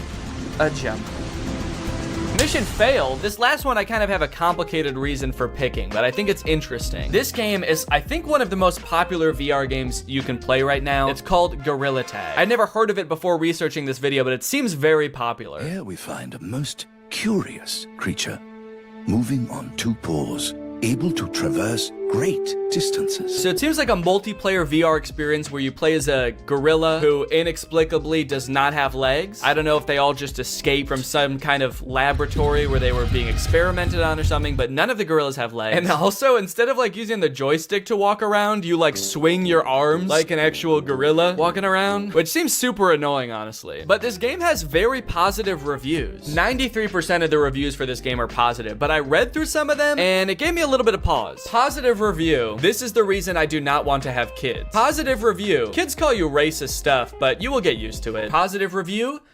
Dislocated my finger in real life. I think what I'm getting at here is that the game itself is well designed and fun to play, but because it's a multiplayer game, the other people on the app, being mostly children, make the game a terrible experience. At least I think that's the case, but I want to check it out for myself. Is this actually a good game, or do the clientele ruin it? You start out in a cave learning to walk as a gorilla for the first time. This walking mechanic is very annoying and would only continue to get more annoying as the game went on. Also, I'm not sure why the game is third person in this recording. When I was playing, I was in first person as the gorilla. So this is what a gorilla's hands look like. But as you emerge from the cave, you are greeted by hundreds of children. Oh. Never give up.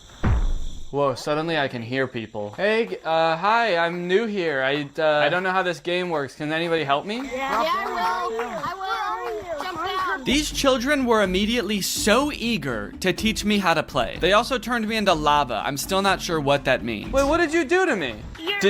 They swarmed me like a pack of feral wolves and immediately started asking me questions and showing me how to do things. This is kind of overwhelming. Do you already know how to run? So you gotta run like diagonal to the ground like this. They wanted to show me how to run, how to throw balloons. They wanted to feed me hot dogs. Thank you. So hospitable, thank you. So overall, most of them were pretty nice. There was this one gorilla who kept asking me to change his color code in a very intimidating way. Did you take off my color code? What? Did you take off my color code? I don't know. I don't know what that means. This guy was weird. He also made me do a bunch of tests to make sure I was really new and I wasn't just faking it. Press this right here. Ooh, hats. Press right here. Put on. Press right here. Put on. Okay, you're actually new. Oh, you thought I was razzing you? You thought I was messing with you? I wouldn't joke about that kind of thing. Do you want to know how a real man does it? Yeah, show us how a real man does it. Bro, a real man do it like this. Whoa! That's a real man. While I was being taught how a real man runs up a wall, I was told that the $1,000 Meta headset I bought to play all of these games was actually the worst possible one I could have used. For some reason, I feel like it's like my hand is just not sticking in the wall. What are you playing on, Oculus or Steam? On Steam with the Quest Pro. So you have about 85 hertz. Okay. So your hands are not as sticky as the Oculus players. Wait, what did you get? The Pro? Yeah, but I'm playing it on Steam. Not bought that headset. What the hell, Steam? And Mark? My gaming setup is too good for Gorilla Tag? How fucked up is that? Once the gorilla children had cooled down a bit and started to go back to doing their own thing, I asked my friend here if there was anything else to do in this game. Are there like mini games in this game, or like what is there to do? He decided he should take me under their wings / monkey arms and teach me their favorite game. Let's teach them how to play Monkey on the Shelf. Okay, let's go. Now jump on the computer. Okay. Now join code Joe Mama. Monkey on a Shelf is a don't touch the lava type game where you try to make it from one end of the room to the other without touching the floor. I kind of thought there would be mini games like programmed into this game, but there is no structure at all. They just like pick one monkey to watch and make sure people don't touch the floor. While we played, we we got to talking about some of the negative things people had to say about this game. Are there a lot of racists in this game? The review said that like it was just a bunch of racist little kids. Yes. Yeah, there are. There are. Did they get banned? These report. Sometimes. Before I knew it, it was time for me to log off. All right, guys, I gotta go. But can I just say? Nice knowing you. Can I just say thank you guys for taking me under your wing and teaching me how to play this game. I couldn't have done it without you. Thank you guys. You're welcome. You guys are the coolest monkeys I've ever met. Yep. All right, bye. Well, Greg, there you have it. The world of VR is a magical and mysterious place that I am proud to have explored here with you today. If you have any other games you want me to check out, let me know. If you're not subscribed yet, make sure you subscribe and turn on my notifications to join Greg. Otherwise, go ahead and check out another video right here, and I'll see you guys in the next one. Bye-bye. What's up, Greg? Lately, I've been seeing a lot of discourse around alpha male podcasts on YouTube. I've seen a lot of really good commentary videos talking about these insanely misogynistic podcasts where the hosts, under the ruse of giving dating advice for men, will basically just insult women for an hour straight. Guys, here at the Fit Wolf podcast, we know that the dating game is tough these days, you know? Men don't know what women want and are finding it harder and harder to find a good girl to settle down with. So tip number one to finding a good girl is invent a time machine. Invent a time machine and go back to the 1750s, because that's the only way you're gonna find a decent woman. Because every woman nowadays is a thought. That's right. Every single Michelle out there that I used to date a month ago is a thought. They get mad at the dumbest things, like saying that women have no inherent value and their only purpose on this earth is to bear my children. And they forget to turn off location sharing even though they broke up with me a month ago. Michelle, I know you're over at my friend Brandon's house right now. I'm outside. But I think I might have found something that takes things one step further. I saw this video on Reddit the other day that's a trailer for something called The War Room. And instead of being a podcast for these like alpha male, misogynist, entrepreneur type guys, this is a club for those same types of guys.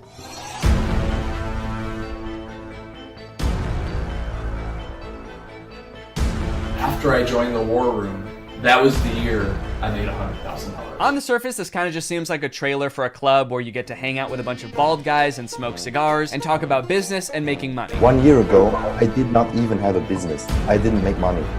Now I make 5 figures every month. I didn't have a business. I didn't make money. I didn't even want to start a business before I was forced to join the War Room at gunpoint a year ago. But now, I have a business where I'm selling fitness products to all of my friends. And if I get them to sign up too, and their friends to sign up too, and their friends to sign up too, I could be making minimum wage. But if you watch a little bit longer and you look a little bit closer, there's more here than meets the eye. For example, quotes like these. Making money is easy.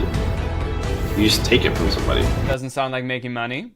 That just sounds like stealing. In the War Room, you learn how to be James Bond, where you can just pick up any weapon and use it. I'm sorry, I think I'm struggling to see the connection between business and knowing how to use any weapon. Is the War Room an actual militia? I was just assuming the war in War Room was just for branding because men like violence, but now I'm kind of scared. It keeps cutting back and forth to like shots of them shooting guns. I'm a little worried about making this video, honestly. Usually when I make commentary videos, the biggest thing I have to worry about is getting a copyright strike, but now I'm worried about getting a drone strike. A lot of times, like, the alpha male types will use metaphors like talking about how we're like wolves or like how love is like a war. So I assume this is like a metaphor, like business is like war and dating is like war. But the War Room is like war is like war. Get your gun, dude. We attack at dawn. A lot of people had a bad time in college. I was not one of them.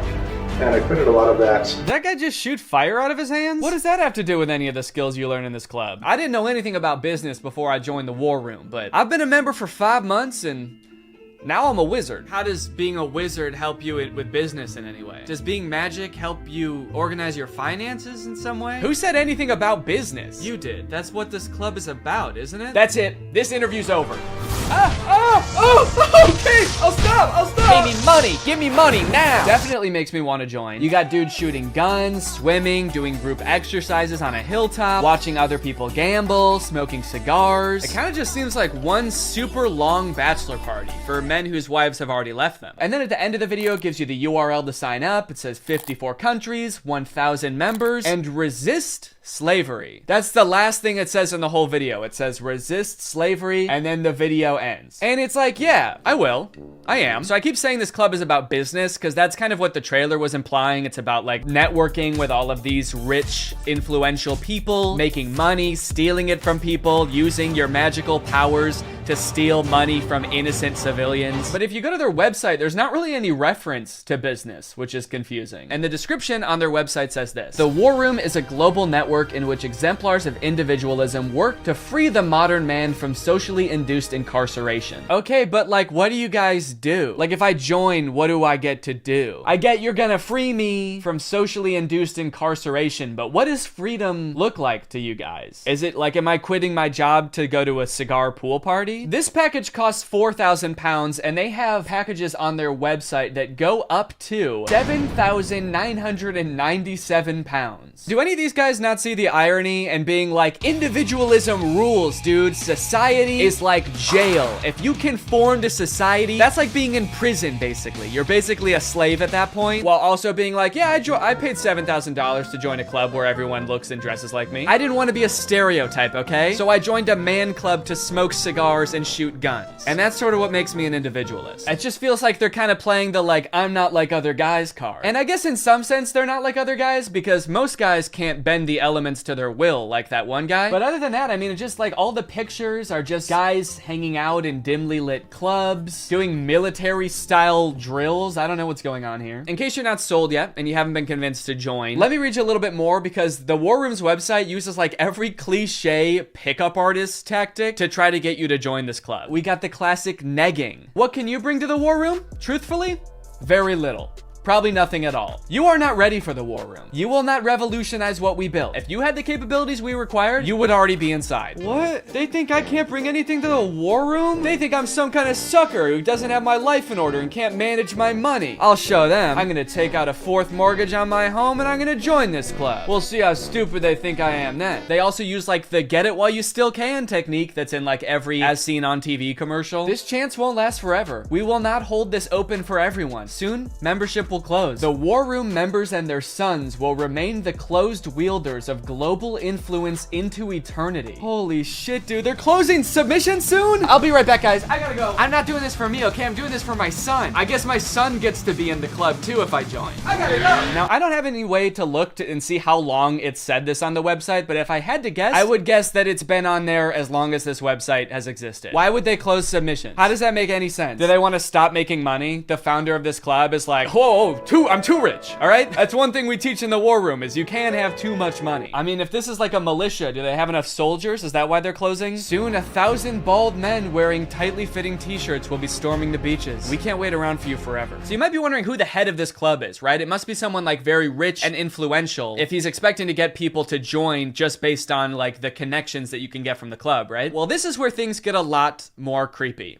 And also not monetizable. This is the part that is the reason this video probably doesn't have ads on it. My name is Andrew Tate. I'm a retired 4-time world champion kickboxer who is now a multimillionaire, and I'm the most competent person on the entire planet to teach you about male-female interactions. How did I become rich? Webcam. Definitely gonna need him to elaborate on that a little bit. That's so vague. Mr. Bezos, please. You're the richest person in the world. Do you have any advice to young up-and-coming entrepreneurs on how to start a business and how to get rich like you? Book. Huh? Book. Need I say more? Yes, please say more. We literally have no idea what you're talking about. So you're probably thinking like, did this guy invent webcams or something? Is he like famous on Twitch or something? Is this Sapnap? I don't know. I've been running a webcam studio for nearly a decade. I've had over 75 girls work for me, and my business model is different than 99% of webcam studio owners. If you had to guess whether it's different because it's more creepy or less creepy than other webcam studios, what would you guess? Go ahead and vote down in the comments below, guys. Do you think this is gonna be creepy or no? Over 50% of my employees were actually my girlfriend at the time, and of all my girlfriends, none were in the adult entertainment industry before they met me. My job was to get women to fall in love with me. Literally, that was my job. My job was to meet a girl, go on a few dates, sleep with her, test if she's quality, get her to fall in love with me to where she'd do anything I say. Holy shit, This is insane. And then he gets them to join his webcam empire where he gets them to do, you know, he gets them to get nasty on camera. I'm not a lawyer, but does this not...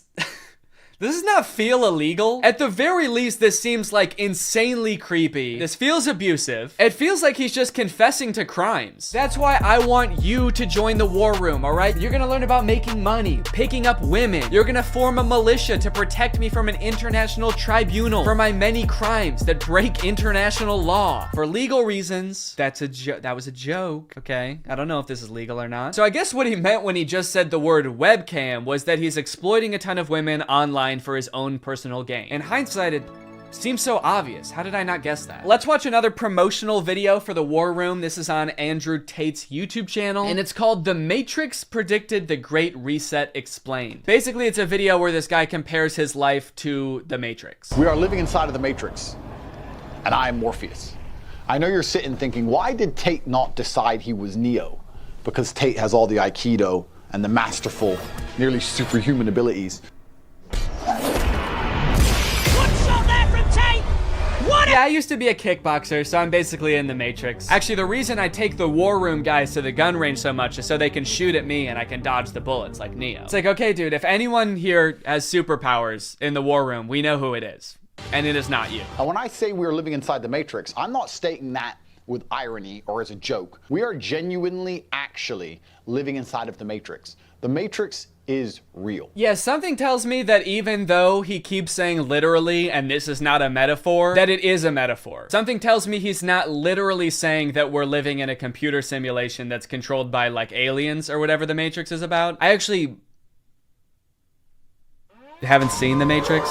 I think that's what it's about. Something tells me that's not the point that this guy is making, even though he keeps saying literally. In the description of this video, it says, stage 1 fighting against the Matrix is to become rich. Learn how here. I'm sorry, that's the first step? You know it's gonna be an unhelpful article when step 1 is become rich? Like, step 1 is something that takes years, and some people will never do it. Also, again, I haven't seen The Matrix, but I'm fairly certain that was not the first step in breaking out. I don't think Morpheus was like, listen, machines are trapping humans and using them as batteries in their simulation, and the only way we can break out is by setting up a dropshipping business and investing in Ethereum. Ethereum's actually great because you can verify smart contracts. It's actually the best crypto out there. Imagine if this dude is right and we really are living in the Matrix. Like, what does being free look like? Oh my God. I did it. I'm free. I made it out. All right. Hey guys, we got another one. All right. Welcome to the club, buddy. Hell yeah. Congratulations, man. Yep. You finally made it out of the simulation. Wow. Thank you guys so much. Where's everybody else at? What do you mean everybody else? Yeah, the only other person here is my girlfriend who I'm scamming. Or I mean dating. Yeah, but I mean like in the whole world. Like there's gotta be more than just you guys in the real world, right? What the fuck? You don't like us? No, it's not like that. I mean, sorry. I was picturing there being more than just like 3 normal guys in a room when I exited the Matrix. Normal? What the hell, man? Yeah, we're not normal. We shoot guns and make money out here. Yeah, we're big into making cash out here, man. Did they do that in the Matrix? They actually do, yeah. Not the way we do it. Okay, how do you do it? Hey, you're stealing my shit! Okay, I'm just saying, all things considered, you guys don't really seem that different. Honestly, if anything, this seems more like a simulation than the world I was just in. How so? Look at you guys. You're all holding guns. All you do is talk about business. You guys are like NPCs from GTA. You all look like slight variations of the same sim. Are you guys sure this isn't a video game? All right, man, as if I'm gonna take advice from a beta-ass bitch like you anyway. I'm just saying. Okay, that was actually sick. You guys should have led with that. How was that not the first thing you guys wanted to show me? You know what, man? Get out of here. You don't belong here anyway. Yeah! What? Go! Get out of here! We don't want you! Yeah! Okay, alright, I'll go. Honestly, I'm actually not really sure how to get back, but if one of you show me, I will go. Get the fuck out of here, man! Go, get lost! Get son of a gun! What are you still doing? Get out of here! Go! I feel like this is definitely a video game. How can I keep my husband? I want to keep him happy. And I think all the women listening too, they want to know the secret. I'll tell you the secrets. Men are biologically designed. We're evolutionarily hardwired to seek status. You want power, you want status, you want the fast car. You don't care about the car. You want everyone to know you have the car and they can't have the car. Right. If everyone had a Lambo, you wouldn't want a Lambo. So every single thing we do is status driven to some degree. It's true. Meaning the female we are with has to add status to our lives in some form. If you want to keep your man happy, you need to think, how do I make my man look better to to the world? How do I make him look better in front of other men? What a bizarre take, dude. How to be a good woman? Make your man look good to other men. You basically need to be a wingman for your husband to pick up dudes. I hate arguments like this so much. Alpha dudes are always trying to bring up like what men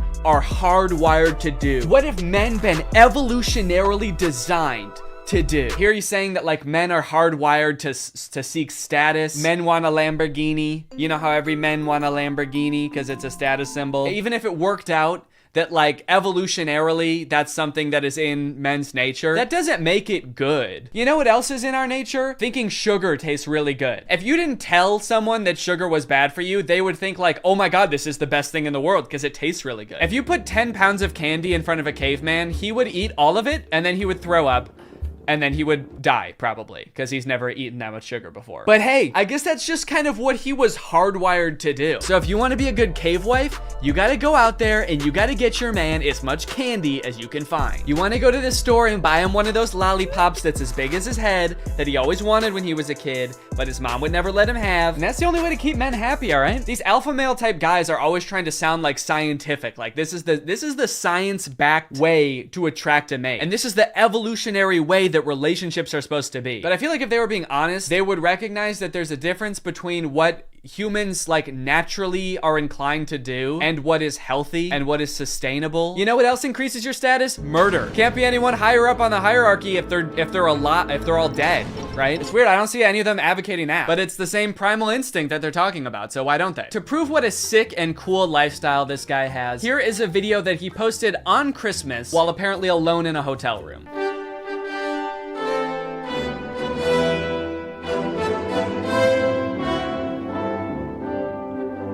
Merry Christmas. I think a lot of people have the wrong idea about me. They look at me and they go, you hear about that Tate guy, you know, he's a 4-time kickboxing world champion, he's tall, he's strong, he's smart.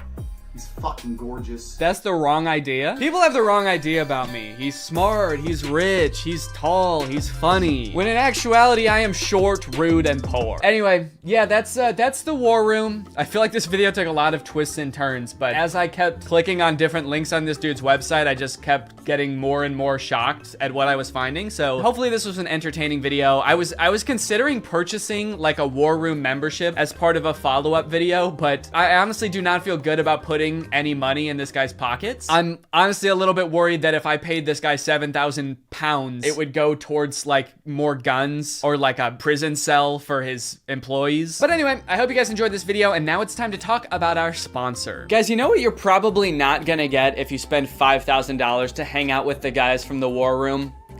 Delicious home-cooked meals, which is why I thoroughly believe that today's sponsor, HelloFresh, is a much better investment than the war room. HelloFresh has been a longtime sponsor of the channel, and I love their service. Every week, they send you 3 delicious meals that you get to cook at home with all of the ingredients pre-portioned, so you can skip all of the prepping and planning and going to the grocery store that, if you're like me, stresses you out about dinner time. HelloFresh is equipped to be able to serve a bunch of different lifestyles. With fit and wholesome recipes and low calories or carbs, you can indulge in delicious meals without having to worry about breaking your diet. My favorite things about HelloFresh are that 1, I only know how to cook a handful of things, and HelloFresh has a huge variety of recipes. Like every week you get to choose from something different. And 2, they're a super sustainable option. The packaging that they send you your food in is already recycled content, and HelloFresh cuts down on your food waste by 25% over grocery shopping. Cooking with HelloFresh is fun and honestly super easy. Anybody can follow the instructions and it'll kind of make you feel like a chef. So if you want to check out HelloFresh, then go to HelloFresh.com and use my code TrulyGreg16 to get 16 free meals and 3 surprise gifts. I don't know what the surprise gifts are, but if it's anything like their food,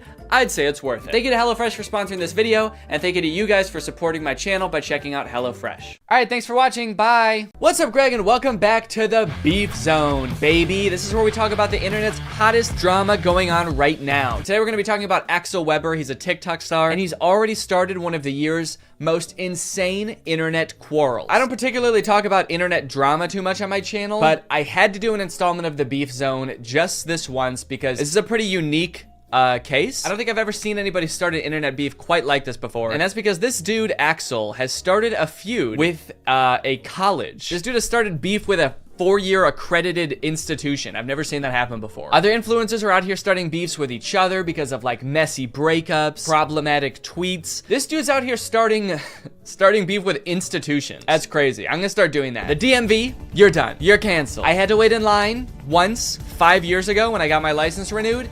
You're done. Everybody go harass the DMV now, please.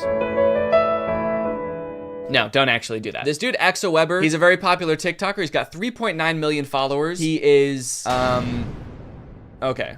What was that? It looked like he was calling me. Okay, it's to share to WhatsApp, I see. I click on it, and he's like, hey, dude, are you making a video about me right now? No. How did you know that? So yeah, he was already really popular on TikTok. He had like 1 million followers a couple months ago, and now he's skyrocketed to almost 3.9 million followers, mostly because of this series of videos he did auditioning for Juilliard's acting school, and he did not get in. And his fans were like so upset by this that they started a war with Juilliard, which like thrust Axel into the spotlight because all of these major news outlets were like covering this dude. And so now he has like almost 4 million followers literally because he didn't get into Juilliard. Kind of crazy considering I also didn't get into Juilliard and I don't have 4 million followers on TikTok. So what happened with that? I didn't even get an audition with Juilliard. They didn't even offer me one. How fucked up is that? Where are my fans? Greg, what's going on? It's just kind of crazy that you can get famous for not doing something impressive, you know? Like if he had gotten into Juilliard, that would be really cool. That'd be worth, you know, making a big stink about, I feel like, because like nobody gets into Juilliard. Dude, did you hear about that guy who's going viral because he's gonna try to climb Mount Everest blindfolded with his hands tied behind his back? Oh no way, dude, that sounds insane. Did he actually do it? No, no, actually he did not. He's dead. He died. Not even on the mountain either. He choked on a granola bar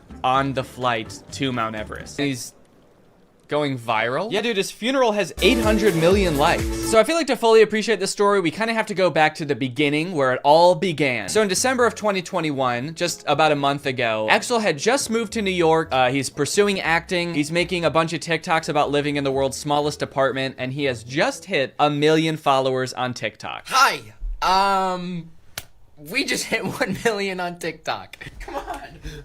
I can see why he had followers to begin with. He's like a charismatic guy. I'm sure people think he's handsome. He's got personality. He does his little dancey dance. Look at him go. But little did Axel know at the time that one Juilliard audition would change his life forever. And not because he did a good job, but because he did so bad that it changed his life forever. Dear Axel, on behalf of the Juilliard division, thank you for your interest in our program and for sharing your talent with the faculty during the initial audition. As you are already aware, due to our callback process, you are no longer under consideration for admission for fall 2022. It sounds like he already knew he wasn't getting in. It's kind of fucked up that they even sent him the letter. You already know this because we didn't give you a callback after your audition, but just so you know, you're still not accepted to Juilliard. You still did a really bad job. There's no chance of you getting in here. How many times do they have to tell him he didn't get into Juilliard? Damn. They just send him a letter every year. Dear Axel, as you may have guessed, as you are 2 years into going to a completely different school for a completely different degree, you did not get into Juilliard. Your audition was very bad, Axel. You ruined your chances of an acting career, Axel. Over the past 2 years, we have been telling every casting director and pretty much everyone who works in the industry how bad your audition was. We've had a lot of time to destroy your career, Axel, and we've done it. So it's a pretty sad video of him not getting into his dream school. I definitely feel for him, and a lot of other people did too. So basically what happened after that is a bunch of people started rallying to support him. You had like all of his own fans commenting, being like, fuck Juilliard, dude, you don't need Juilliard. Even some celebrities weighed in. Hello, Axel. Hi, Charlie. I replied to your video, but I figured I'd do a video message as well. Appreciate it.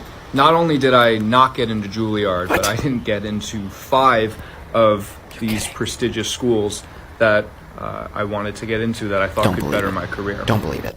And while I do think school is great, and I did end up going to Berkeley, a prestigious conservatory for the arts is not going to be the thing that defines your career as an actor. Ooh. Honestly, I mean, it's a sweet sentiment, and I agree with the message. You know, not every famous actor went to a super prestigious school like Juilliard to learn how to act. You know, some just had rich parents, and so that's how they got into it. Lucky for him, I feel like he seems to like Charlie Puth. I feel like this video would not be nearly as impactful if it was like some guy that Axel does not care about. There's a video of Vanilla Ice being like, take it from me, Vanilla Ice.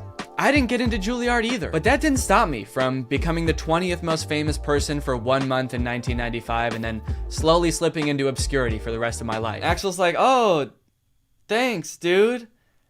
Does anyone else want to chime in? Did anyone else not get into Juilliard? Someone with like a lifelong body of work, someone with a really impressive career. It wasn't just like celebrities reaching out to Axel either. There were like different organizations being like, hey, you don't need Juilliard, dude. Come work with us and we'll get you to where you want to be in your career. I didn't get into Juilliard. We know that. And I did get another letter to prove it. This is the 17th one they've sent me now. But I did get a modeling contract with one of the largest agencies in the world. So I am a little confused about how this happened or why Axel seems to be so like excited about it. It does seem to be like totally unrelated to what he said his dream was. I thought he wanted to be an actor and go to a prestigious acting school. Like, does he even want to be a model? I don't know if he's ever mentioned it before. I watched a few of his TikToks from like before that, and it seemed like he really wanted to be an actor. It's like a totally different industry. All right, guys, you know that my dream of becoming a professional actor didn't work out, but I am still gonna be working in the industry, it turns out. I got a job at a movie theater. I think I may be able to work my way up from there. I think you'll be seeing me on the big screen real soon. It's just weird to see him going from not getting into a school that he wasn't qualified for to getting a job that it seems like he is even less qualified for, because I assume he at least had some sort of like acting prowess or like did some sort of acting before he started applying to acting schools. But modeling, it's like he didn't even want to do that before. Not only did he get a modeling job out of getting rejected from Juilliard, he also got a New York Times article. We just made the New York Times. When Axel Weber was rejected from Juilliard, the internet stepped in. The article is basically covering how all of Axel's fans flooded the Juilliard Instagram account to like lambast them in the comments, which to be fair, Axel does say like, don't do that. More than anything, we cannot bash Juilliard though. They're just doing their job. I don't want to lead you into thinking that Axel like actively encouraged this and like caused this to happen. Like he was like, fuck Juilliard. Everybody ripped them to shreds in the comments, but his videos did unintentionally have that consequence. And it's pretty crazy to read some of the comments that people have left on Juilliard's Instagram account. Let's take a look at some of them. Their most recent posts have like 0 comments, 1 comment, 6 comments. Let's go to around the time this Axel Weber drama was going on. 1,000 comments, 2,000 comments, 18,000 comments. 18,000? Dude, what were people saying? Let my boy Axel in, he deserves better. Let Axel in! Get my boy in. My dog died on campus and they tied me up and made me eat it. Doesn't have anything to do with Axel. Dude is just straight up slandering this university because his boy didn't get in. Don't worry, Axel. You should be glad you didn't get in there. All right, they made me eat my pet. You're gonna regret it when that man wins an Oscar. I honestly don't even think that they would regret it if he like ended up having a successful acting career. They really only care about the people they did admit having successful acting careers. In general, I've seen a lot of comments that have the same tone of like, I bet Juilliard wishes they never rejected my man. And it's like, yeah. Probably, but I don't think it's for the reason you think. I don't think it's like the dean's office that are like, oh, we should have never said no. He's so talented. Look at him on TikTok doing his little dancey dance. He's wearing a sweater. He's modeling. Oh, what we could have had. No, it's not them, dude. It's the poor like 20-year-old marketing intern that runs the Juilliard school Instagram account. It's the person who keeps getting notifications on their phone saying like, let Axel in. New Instagram comment. Let Axel in. They're the one that's probably like, Jesus Christ, couldn't they just fucking accept this kid? I really like this comment. Let him in, you dogs. L school. Juilliard does not care, all right? They do not care that they have 18,000 comments on one post. The headmaster of Juilliard, what is it? What is like the person who is in charge called? Is it the dean? The headmaster? The principal? I went to college. I don't know why the president. We had a president of our school. I don't think the president is reading these comments being like, L school. Oh, classes are canceled today. Go home. Everyone go home. It's also like, whoa, dude, don't start insulting the kid's dream school. You're not really rooting for him if you're like, oh, you wanted to go to that L school, Axel? That decrepit excuse for a school run by dogs? I definitely feel bad for whatever school he applies to next if he ever tries to apply for college again. When they get that application, they're just gonna like start sweating immediately. All right, who's next on the list of applicants? All right. No pressure, but if we don't let this kid in, we're gonna get doxxed and swatted. Right now, you're probably wondering, like, what were Axel's chances of getting into Juilliard? Like, was he a shoo-in and like a really good actor and had like an insane experience? What is this guy's qualifications? First off, let's look up how hard is it to get into Juilliard. Spelled Juilliard wrong, so I am definitely not going to get in. Admission to Juilliard is highly competitive with an overall acceptance rate between 5 and 8%. So it's an extremely difficult school to get into. Obviously, it's like insanely prestigious. But you know, maybe he killed his audition. Maybe he's a great actor. So let's see. He has a TikTok talking about how his audition went. So let's hear in his own words how he describes it. Here's how you absolutely botch a Juilliard audition. Remember I said the only thing I can't do is an accent? I did in accent. I couldn't help it. I just Oberon and make him smile. It just sounds better when he sounds like he came straight out of an HBO show. All right, I know it's not the point of the TikTok, but what does he mean I couldn't help it when he said he did the accent? Like, did you prepare your audition and not practice an accent at all? And then the second you get into your audition, you're like, hello, governor. Why am I talking like this? Oh, no. Did you really just decide to do an accent on the fly? Because, like, holy shit, what a bad idea. Of course you didn't get into Juilliard, dude. You went off book. You became a different nationality. Live. The guy gave me absolutely no reaction. He just stared right into my soul. I feel like that's kind of how auditions go, though. If you do a really great job, they're not supposed to be like, like right off the bat. I think they're supposed to play it cool because they can't like make you think you got the part just in case, you know, someone even better comes in and then they have to give it to that person. And what reaction was he expecting? Guys, I don't think my audition went very well. The admissions director didn't even come. He just said, thanks, that'll be all. You know what he should have done if he wanted to impress them? He should have came into the audition speaking in a British accent, and then when he was actually reading his monologue, switched to his regular American accent. They would have been blown away. I have an audition for Juilliard, January 9th. I have to learn some Shakespeare. Never even read Hamlet. I jest to Oberon and make him smile when I a fat and bean-fed horse beguile, neighing in likeness of a filly foal, and sometimes I lurk in a gossip's bowl. I don't understand what's happening. Not that I really think that this made a difference, but just a word of advice. If you're applying for a college, I wouldn't post on your like public social media something about like the application process or the audition process being like, I don't know what the fuck this means. This shit's dumb, dude. Shakespeare sounds like an idiot, man. It's also weird that like, after all of these videos of him being like, I don't know what the fuck Shakespeare is, and him being like, I randomly did an accent at the audition, that all of his fans still have his back. And they're still like, you deserve to get into Juilliard. Don't worry, we'll take it from here. We're gonna get you into Juilliard. We're gonna storm Juilliard for you, buddy, don't worry. Anything to get you in. All of this brings up a bigger topic of like, why are people so invested in this guy getting into Juilliard? This guy who like, has literally shown no prowess, no acting prowess whatsoever. He's been like, I botched my audition.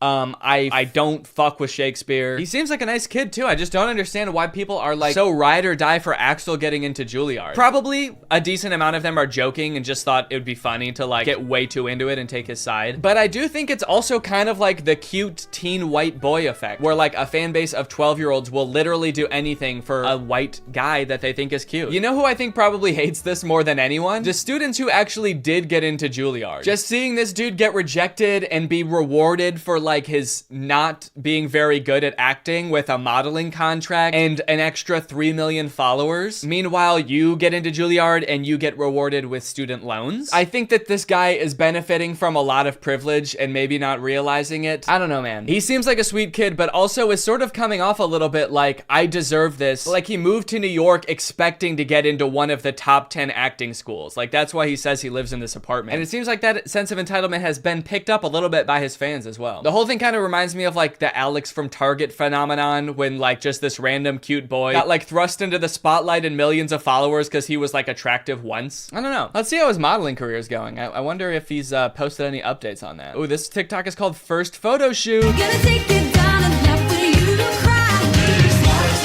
He's a natural.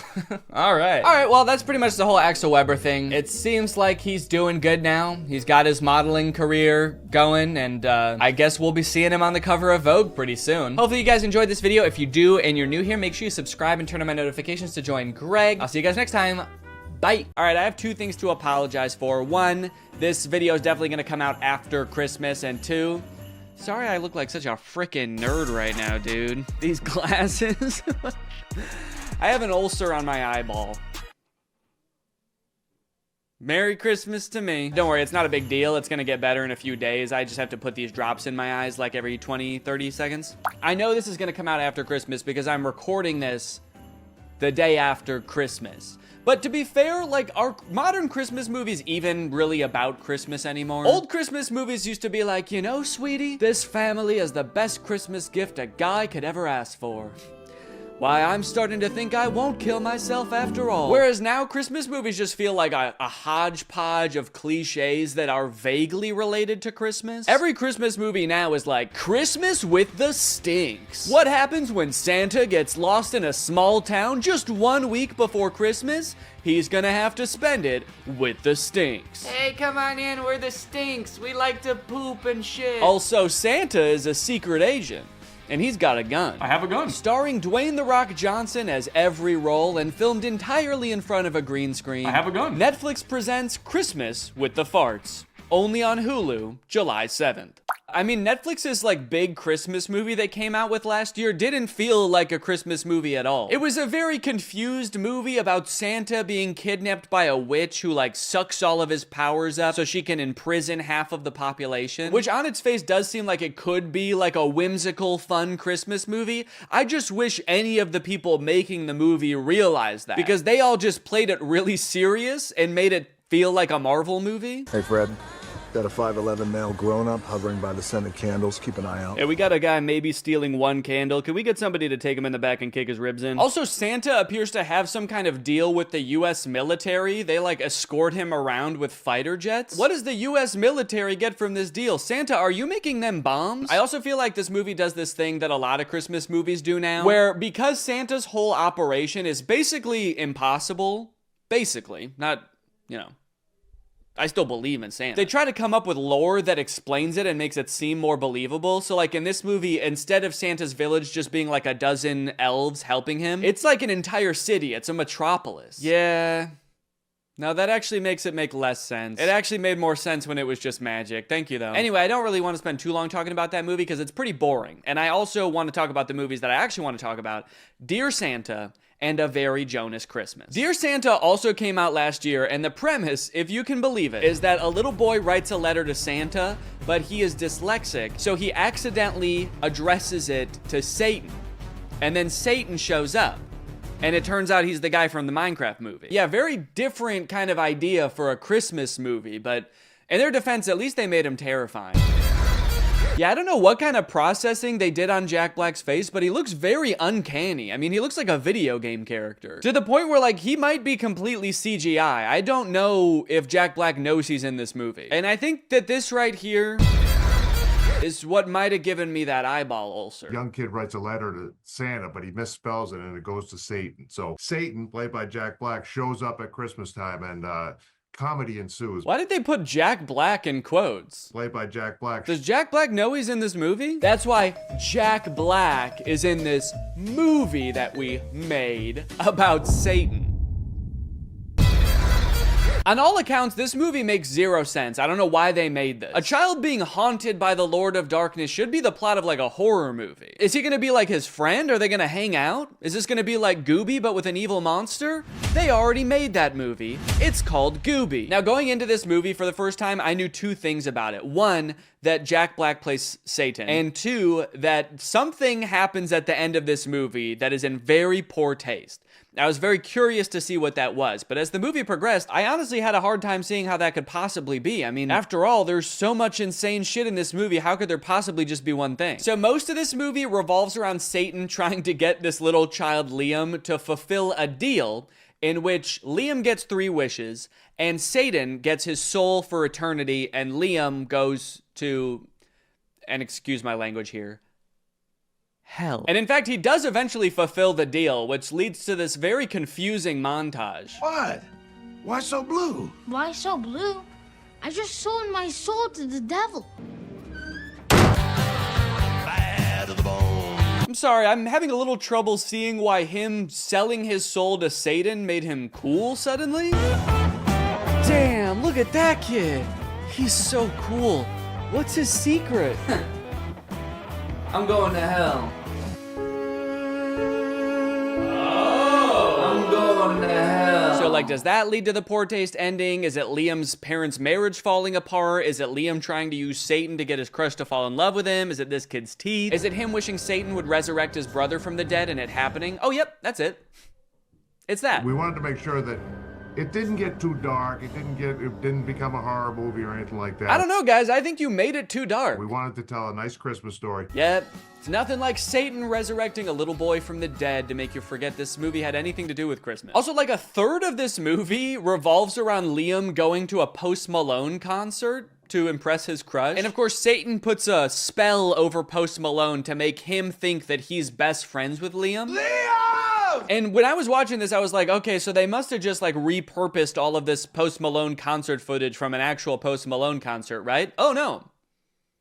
No, there's Liam dancing up on stage with him. Damn. They really threw a whole Post Malone concert for this weird ass movie. That's crazy. And I wanted to bring up probably the most important man to my career and the inspiration for my music.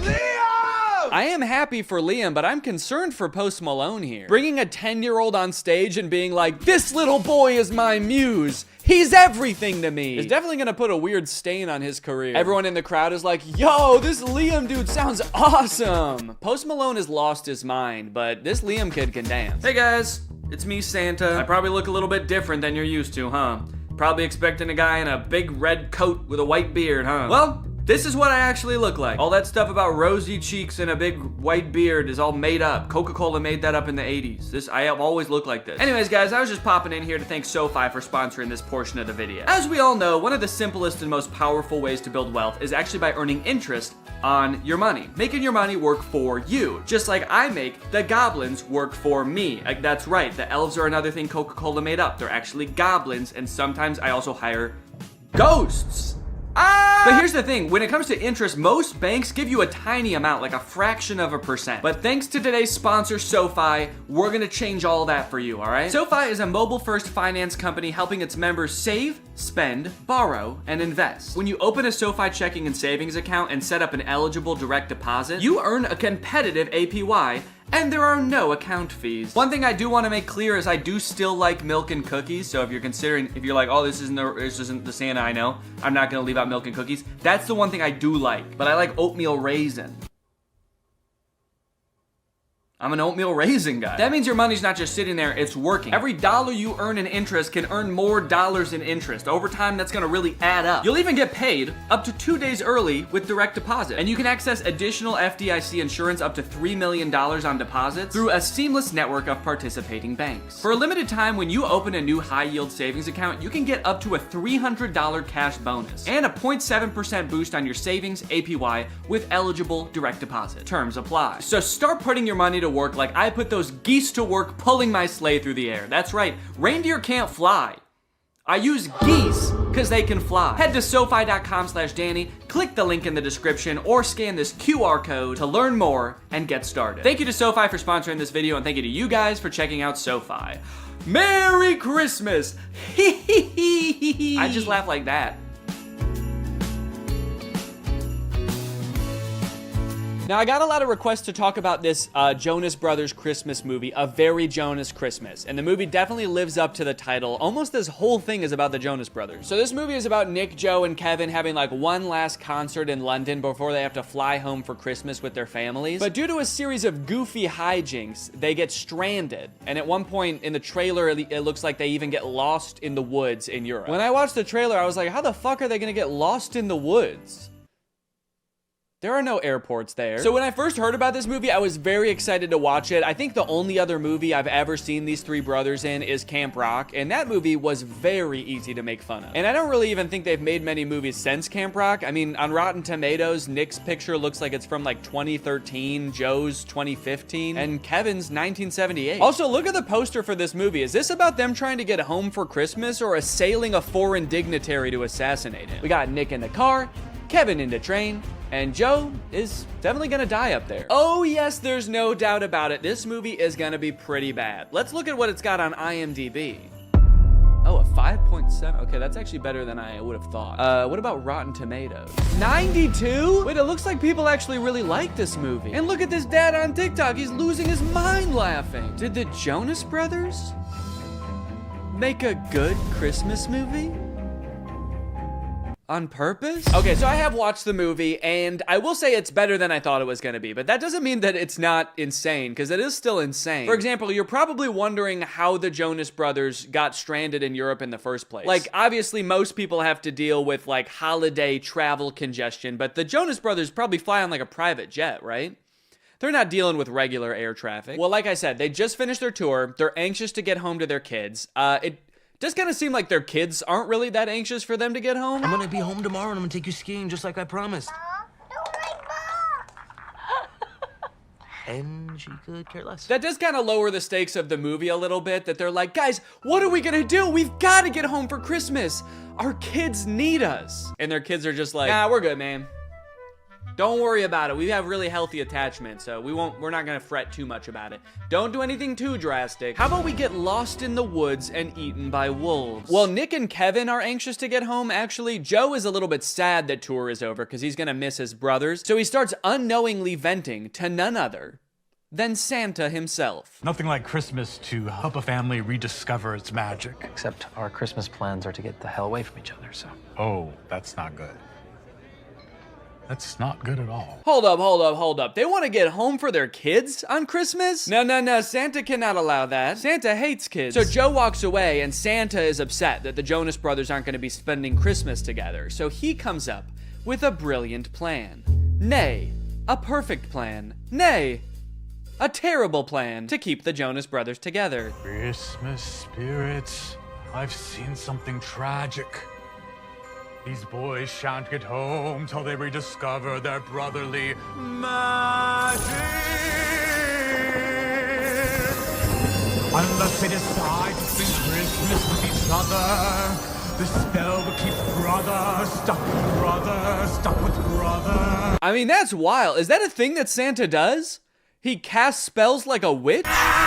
Dang, maybe I take back what I said earlier. Hey, come on in, we're the Stinks. We like to poop and shit. No, not that. The thing about the magic. It actually made more sense when it was just magic. Thank you, though. Yeah, that. Don't worry, though. The consequences of his spell aren't anything too crazy. After all, Santa Claus works in subtle ways. Holy shit! Santa, did you check to make sure there weren't people on there? Let's have a moment of silence for all the people on that plane that involuntarily volunteered their lives for the greater good, helping the Jonas Brothers reconnect.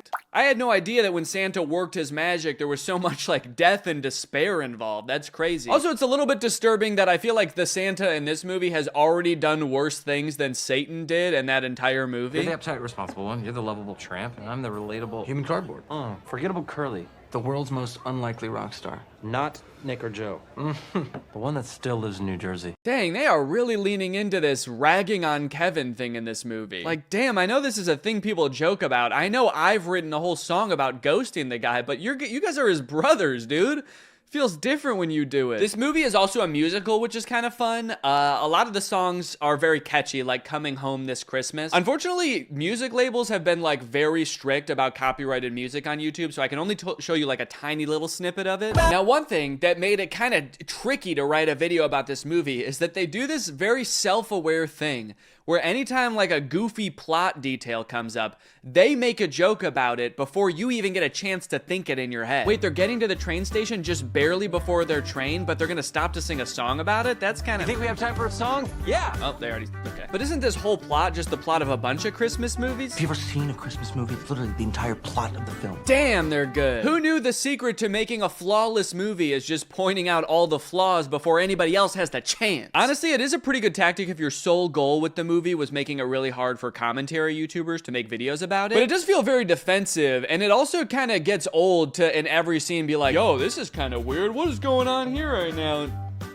What the hell? Is that a camera? Also, there's a lot of parts in the movie that are actually genuinely funny, and they kind of ruin them by doing this like self-aware thing. Like this song that Nick sings from his musical Home Alone the Musical, where all the lyrics are just about how being home alone means that there's no people in the house. It's a very funny song. Also, I think that YouTube is claiming this one less, so I think I can show a little bit more of it. But even when the movie is actually funny, the writers still feel the need to be like, what the hell are these guys even talking about? I can't believe the show only ran 3 weeks. I can. I'm sorry, Joe. Nick is just being so random right now. I mean, what is this? Some kind of movie? On Disney Plus, perhaps? Another downfall of this movie is that it really hinges on you knowing a lot about the Jonas Brothers. I mean, they weren't kidding with that title, dude. This is a Very Jonas Christmas. Ideally, they want you to know, like, details about the Jonas Brothers' personal lives that I just am not in tune with. So I felt like I kept missing references. Like, apparently Joe has a line of candles. I know what you need. A calming chamomile candle. My new line, Glow by Joe. Also, apparently Nick and Kevin are married with kids, and Joe is divorced? I didn't know that before I watched this movie. So every time they would vaguely reference it, I had no idea what they were talking about. Got a few bad breakups under my belt as well. I'm not sure what to do here. Like, do people pretend not to know literally everything about your personal life? Or like Yeah, it must suck for everybody to know that you have brothers? That's what we're talking about, right? You had two brothers and then you got divorced with one of them, so now you just got one, huh? I know so little about their personal lives that in my head, Joe just is his character from Camp Rock. So when I heard that he was divorced, I was like, damn, it didn't work out with Mitchie. You guys were so perfect for each other. So more wacky hijinks happened, and eventually they get picked up by Santa, who I gotta be honest is a very unorthodox Santa. I live a very solitary life. My home is very remote, and my work is all-consuming. Yeah, he's like lonely and burnt out. I guess maybe he doesn't have the elves in this version of Santa, and so he has to do it all himself. Maybe he makes every present via terrifying spell. This lone wolf has always daydreamed about being part of a pack. Would you mind pulling over? I just want to go check on my brothers. Hey, would you mind pulling over? You're freaking me the fuck out. Eventually, they find a private jet to fly them home, but the pilot crashes the plane because he's taking sexy pictures of himself while flying.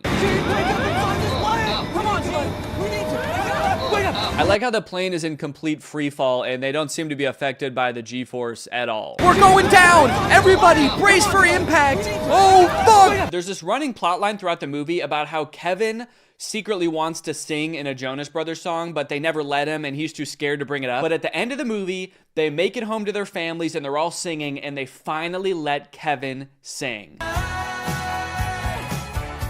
It's a fun moment. It's great to finally hear him sing, and it's great that they're finally letting him. But then in real life, I just saw that Kevin just like released his own solo song. So it kind of seems like the opposite happened in real life. In the movie, they're like, yay, Kevin is singing. And in real life, they're like, you have to sing as far away from us as humanly possible, please. Honestly, though, all in all, this movie was a lot better than I thought it was gonna be. I was laughing at parts. I even looked like that dad from that TikTok at a few parts, dude. I was sitting on the couch kicking my feet. I was giddy. Anyways, I hope you guys enjoyed this video. I hate to break it to you, but I don't know, this will probably be my last video of the year. Enjoy your New Year's celebrations, everybody. Stay safe. Thanks for watching, and bye-bye.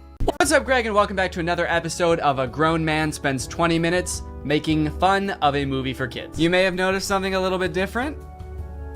There's a microphone in the frame. I got a new stand for my microphone, and apparently the only way I can get it like close enough to me is by having it slightly in frame. So I hope this isn't super distracting. This would be kind of a crazy way for like one of those faceless YouTubers to film videos. What's up, guys? So today we're going to be talking about Zapped. And after watching this movie, I'm starting to think that the writers of Disney Channel original movies are not capable of writing a movie that's not about a teenager trying to control the opposite sex and mold them and craft them to their liking. You got Pixel Perfect, a movie about creating like the perfect girl pop star. How to Build a Better Boy, pretty self-explanatory in the title on that one. And then you got this movie Zapped, which is about Zendaya discovering that her dog training app can actually train boys to obey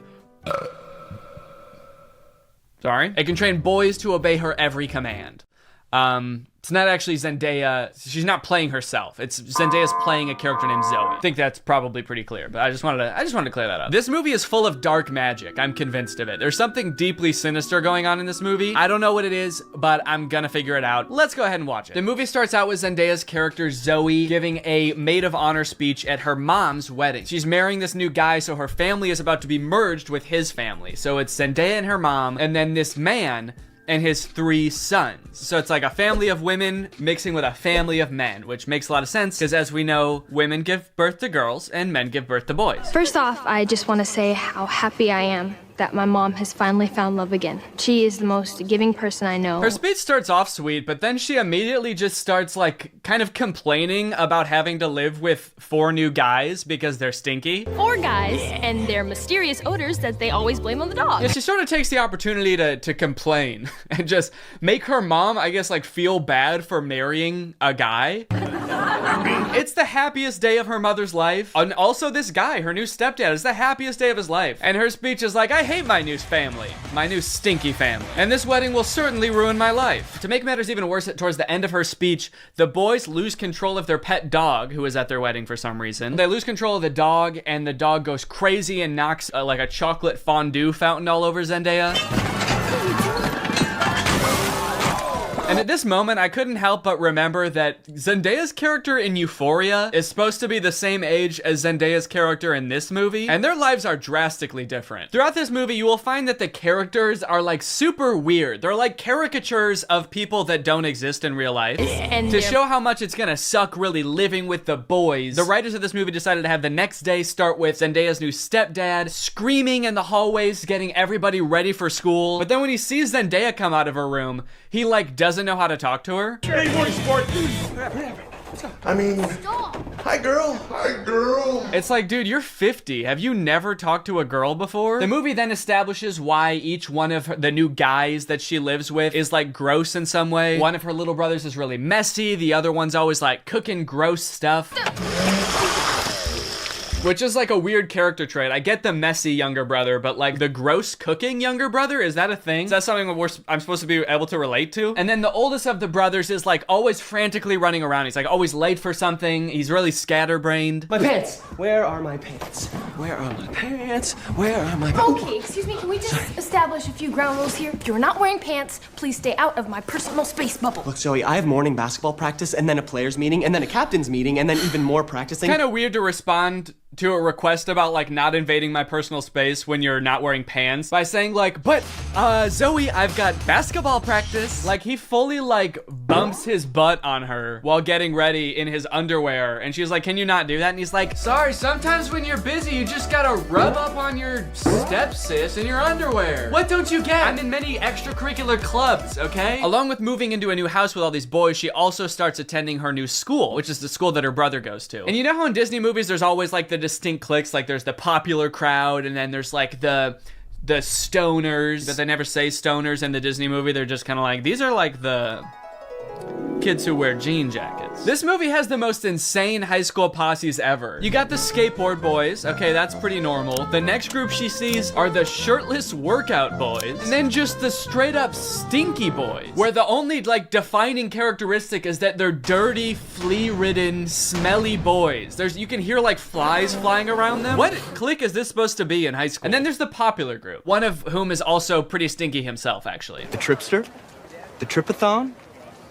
It's me. I'm Trip. Oh. Smartphone. Oh. The movie sort of writes this off as like, well, this is just something boys do, you know? New school, you gotta kind of accept what boys come with it, you know? Boys will be boys. No, that is actually not what boys do. That is something that just one very specific boy does. It's me. I'm Trip. And he needs to be stopped. I cannot remember a single moment in high school where a boy walked up to a girl, let alone like the new girl who's already like scared and doesn't know anyone and is like, hey, I'm gonna fart in your face now. Welcome to the school, smell my ass.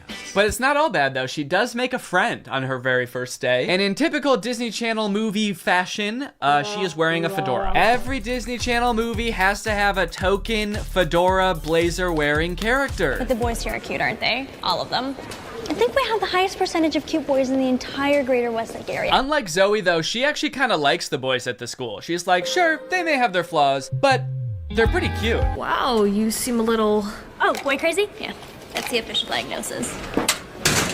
Hold up, this girl has a picture of a boy that goes to her school in her locker? Is that a thing? I remember in like middle school, girls would have pictures of like celebrity boys in their locker. Imagine seeing a picture of you in somebody else's locker. I'd feel like I was being hunted. It's weird to have his picture in your locker. It's even weirder in the movie when we find out that she also actually has pictures of him printed out on her pillows in her bed. Gulp. That's scary. Imagine if they start dating, she's like FaceTiming him in bed, and she like accidentally tilts the camera a little bit to the side, and he just sees his own face next to her. Wait, what was that? Is that me? Of course, Zoe does have a love interest in this movie, and he is introduced early on. It's this guy. Every boy in the movie is depicted in a negative light except this guy, because this guy, he's not like other guys. Mr. Kale, pay attention. There will be a quiz. On the praying mantis? Sphodromantis viridis, carnivorous member of the phylum Arthropoda, class Insecta. Wow, he really is different than all the other guys. He knows about praying mantises. Most guys around this school don't know shit about bugs. Yeah, the movie really seems to depict this guy as like the way that guys should be. Guys shouldn't be stinky and messy, okay? Guys should wear beanie and sunglasses and know shit about bugs and be 35. I know I talk about this in like every Disney Channel original movie video that I make, but this guy literally looks like he's 30. Maybe he was held back for being too cool or not not being stinky enough. That seems to be a requirement at the school. He went on stage to accept his diploma, and they shook his hand and they were like, wait a minute, why isn't your hand sticky? Actually, there's no flies flying around you. Get out of here, dude. Back to freshman year. No wonder you do the silent lone wolf sunglass rebel thing. Oh, it's pancake mishap this morning. No, I'm not looking at that. Okay, well then what are you looking at? I'm looking at you. Creepy. Stops in the middle of the hallway just to stare her down. I think I've got you figured out.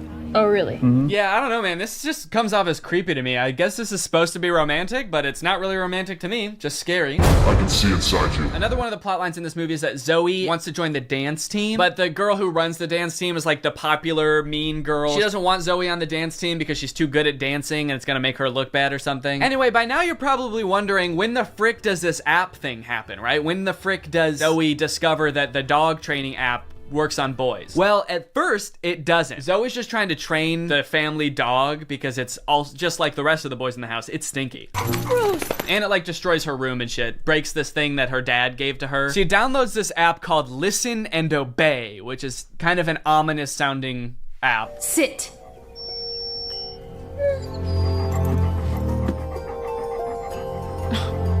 Shake.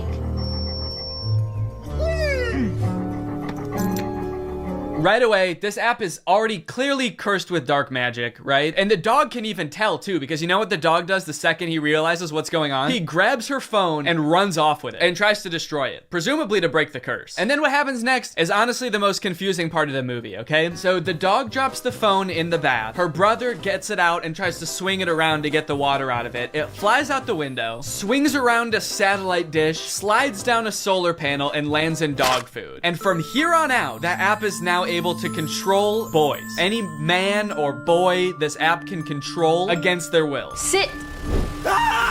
And at first, while watching this movie, I didn't even think it was that weird. I didn't even give it a second thought. I was just like, okay, yeah, so something magical happened and now it can control boys. That makes sense. But like, what? What happened to the phone? I don't understand how solar panels and satellite dish changes the app from dog-based to man-based. Like, you'd think at the very least something having to do with like men would happen to the phone. Like the phone lands in like a bucket of buffalo wings or like flies through a football field. I'm just curious to know if that fucked up other apps on the phone or if it's just the dog training app. Now, whenever a boy likes one of my tweets, he goes into a coma for 3 years. And don't even get me started on the weather app, because every time I check that, boys start falling from the sky. Anyway, let's just say now that she's got the ability to control boys, she has a little bit of fun. Boys are acting weird. Dude, he farted twice in midair in such rapid succession. They added in 2 fart sound effects. Kind of impressive. I'm trying to imagine how she's gonna use the app to get herself out of this one. Stop farting. Take it back. Take the fart back. Suck it back up into your ass. Oh, how am I doing this? But no, she just uses the app to utterly humiliate him in front of his friends. Go to the bathroom. Oh, wait, no, not here. I'm still confused about some of these clicks, by the way. Like, what are these nerdy kids supposed to be? Look at this kid in the green sweater, how he acts when nobody high-fives him. What is that acting? I guess your dog app doesn't work on girls. Maybe because girls aren't dog-like enough. They're too catty. Ah, that's funny. Girls are catty. What the fuck does that mean? Boys are dog-like? What the hell? I mean, I guess in this universe they kind of are. They're like flea-ridden, mangy boys. Why do we smell like we smell? So pretty much like the majority of this movie is just Zoe using the app to like get what she wants and make all the boys at the school act exactly how she wants them to. She turns the skater boys into gentlemen. She goes up to the nerdy gamer kids and tells them to like go do yoga instead of playing video games. Let's go do some yoga. And her brothers, dude, don't even get me started on what she does to her poor brothers. I'm taking the brothers' side, all right? They did nothing wrong. Her poor brothers were just living their lives until Zoe moved in and tries to fix them. Be clean. Holy moly, it's filthy in here. Her messy brother, she tells to be more clean, which turns him into this like hyper-hygienic husk of his former self. I need a sponge and soap and paper towels and a power washer. For the rest of the movie, he's literally he's scrubbing everything frantically in a panic. Anytime there's a mess, he's like, I gotta clean it up. She tells the gross cooking boy to cook less gross stuff. Start making less gross food. So he's like cooking 5-star meals for the rest of the movie. And then the oldest brother, she tells him to be more focused. Be focused.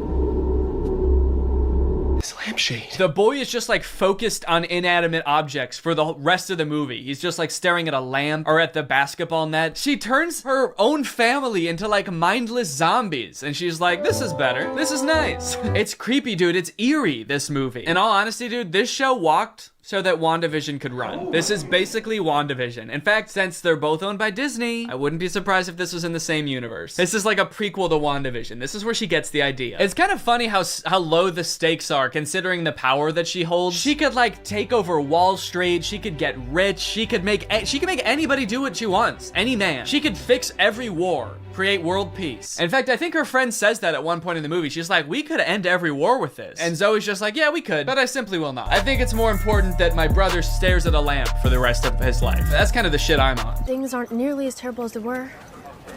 Then again, I'm talking to a dog, so I might just be losing my mind. Hey, smartphone. In this scene, there's a little bit more development with the love interest. Zoe runs into him reading alone in the park. So what are you reading? Oh, no, let me guess. The Cool Guy's Guide to Wearing Sunglasses Inside. It's close. To Kill a Mockingbird. I feel like when he holds up that book, we're supposed to be like, wow, he really is not like other guys. Except that, like, that is required reading in most high schools, so he actually is like other guys. He's like every other guy. To Kill a Mockingbird's sort of my favorite book. My second favorite is The Great Gatsby. Third favorite is Geometry 101. I just love to read, what can I say? Eventually things start to get a little crazy at school, and Zoe realizes that she probably shouldn't be controlling people like this anymore. People are getting into fights and stuff because the new cliques at school are just like not meshing well. So Zoe's like, all right, I'll just make them stop. And she tells the app to stop. And then of course, everybody just stands still and freezes. And so she's like, oh no, I can't reverse the commands. If I tell them to stop, they're just gonna literally stop. And so then like many more days go by and she's just like, well, I guess I can never reverse the thing. And it's like, well, what if you just said, hey, ignore all the commands I gave you, instead of just saying stop and being like, oh, it didn't work. The movie continues to get even more dark to like a startling point. There's a creepy ass scene where the whole JV dance team wants to resign because they don't like dancing anymore. And Zoe's like, how about I use the app to make you dance instead? And so there's just a scene of them all like sadly dancing because their hearts aren't in it, but they are being like physically forced to dance. And the movie even goes so far as to make Zoe force the love interest to kiss her with the app. Kiss me.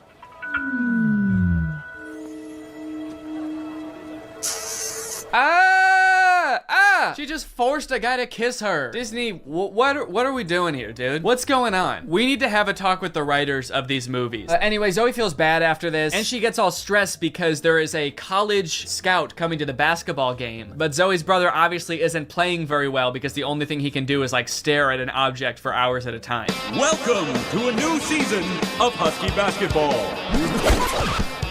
The Huskies have been struggling with practice, and there's a college scout in the stands. So tonight's game could be a nail-biter. I like that the scout is writing stuff before the game even starts. What do you think he's writing? Ball round, court shiny. boy's stinky. Just as the beginning of the movie made no sense, the ending also makes no sense. The phone falls into the wrong hands. The popular girl figures out that Zoe is using it to control people. I don't know how she figures it out. She just like sees Zoe holding it during dance practice and she's like, she's holding her phone while dancing? She must be using mind control. I gotta get that phone. Anyway, she steals the phone. At the basketball game, she just like starts making everybody obey her every command. Bow down to me. In order to get the phone back, Zoe's like, how about I just do whatever you want? I'll do anything you want. Just say the command. Hands. And then this happens. Roll over.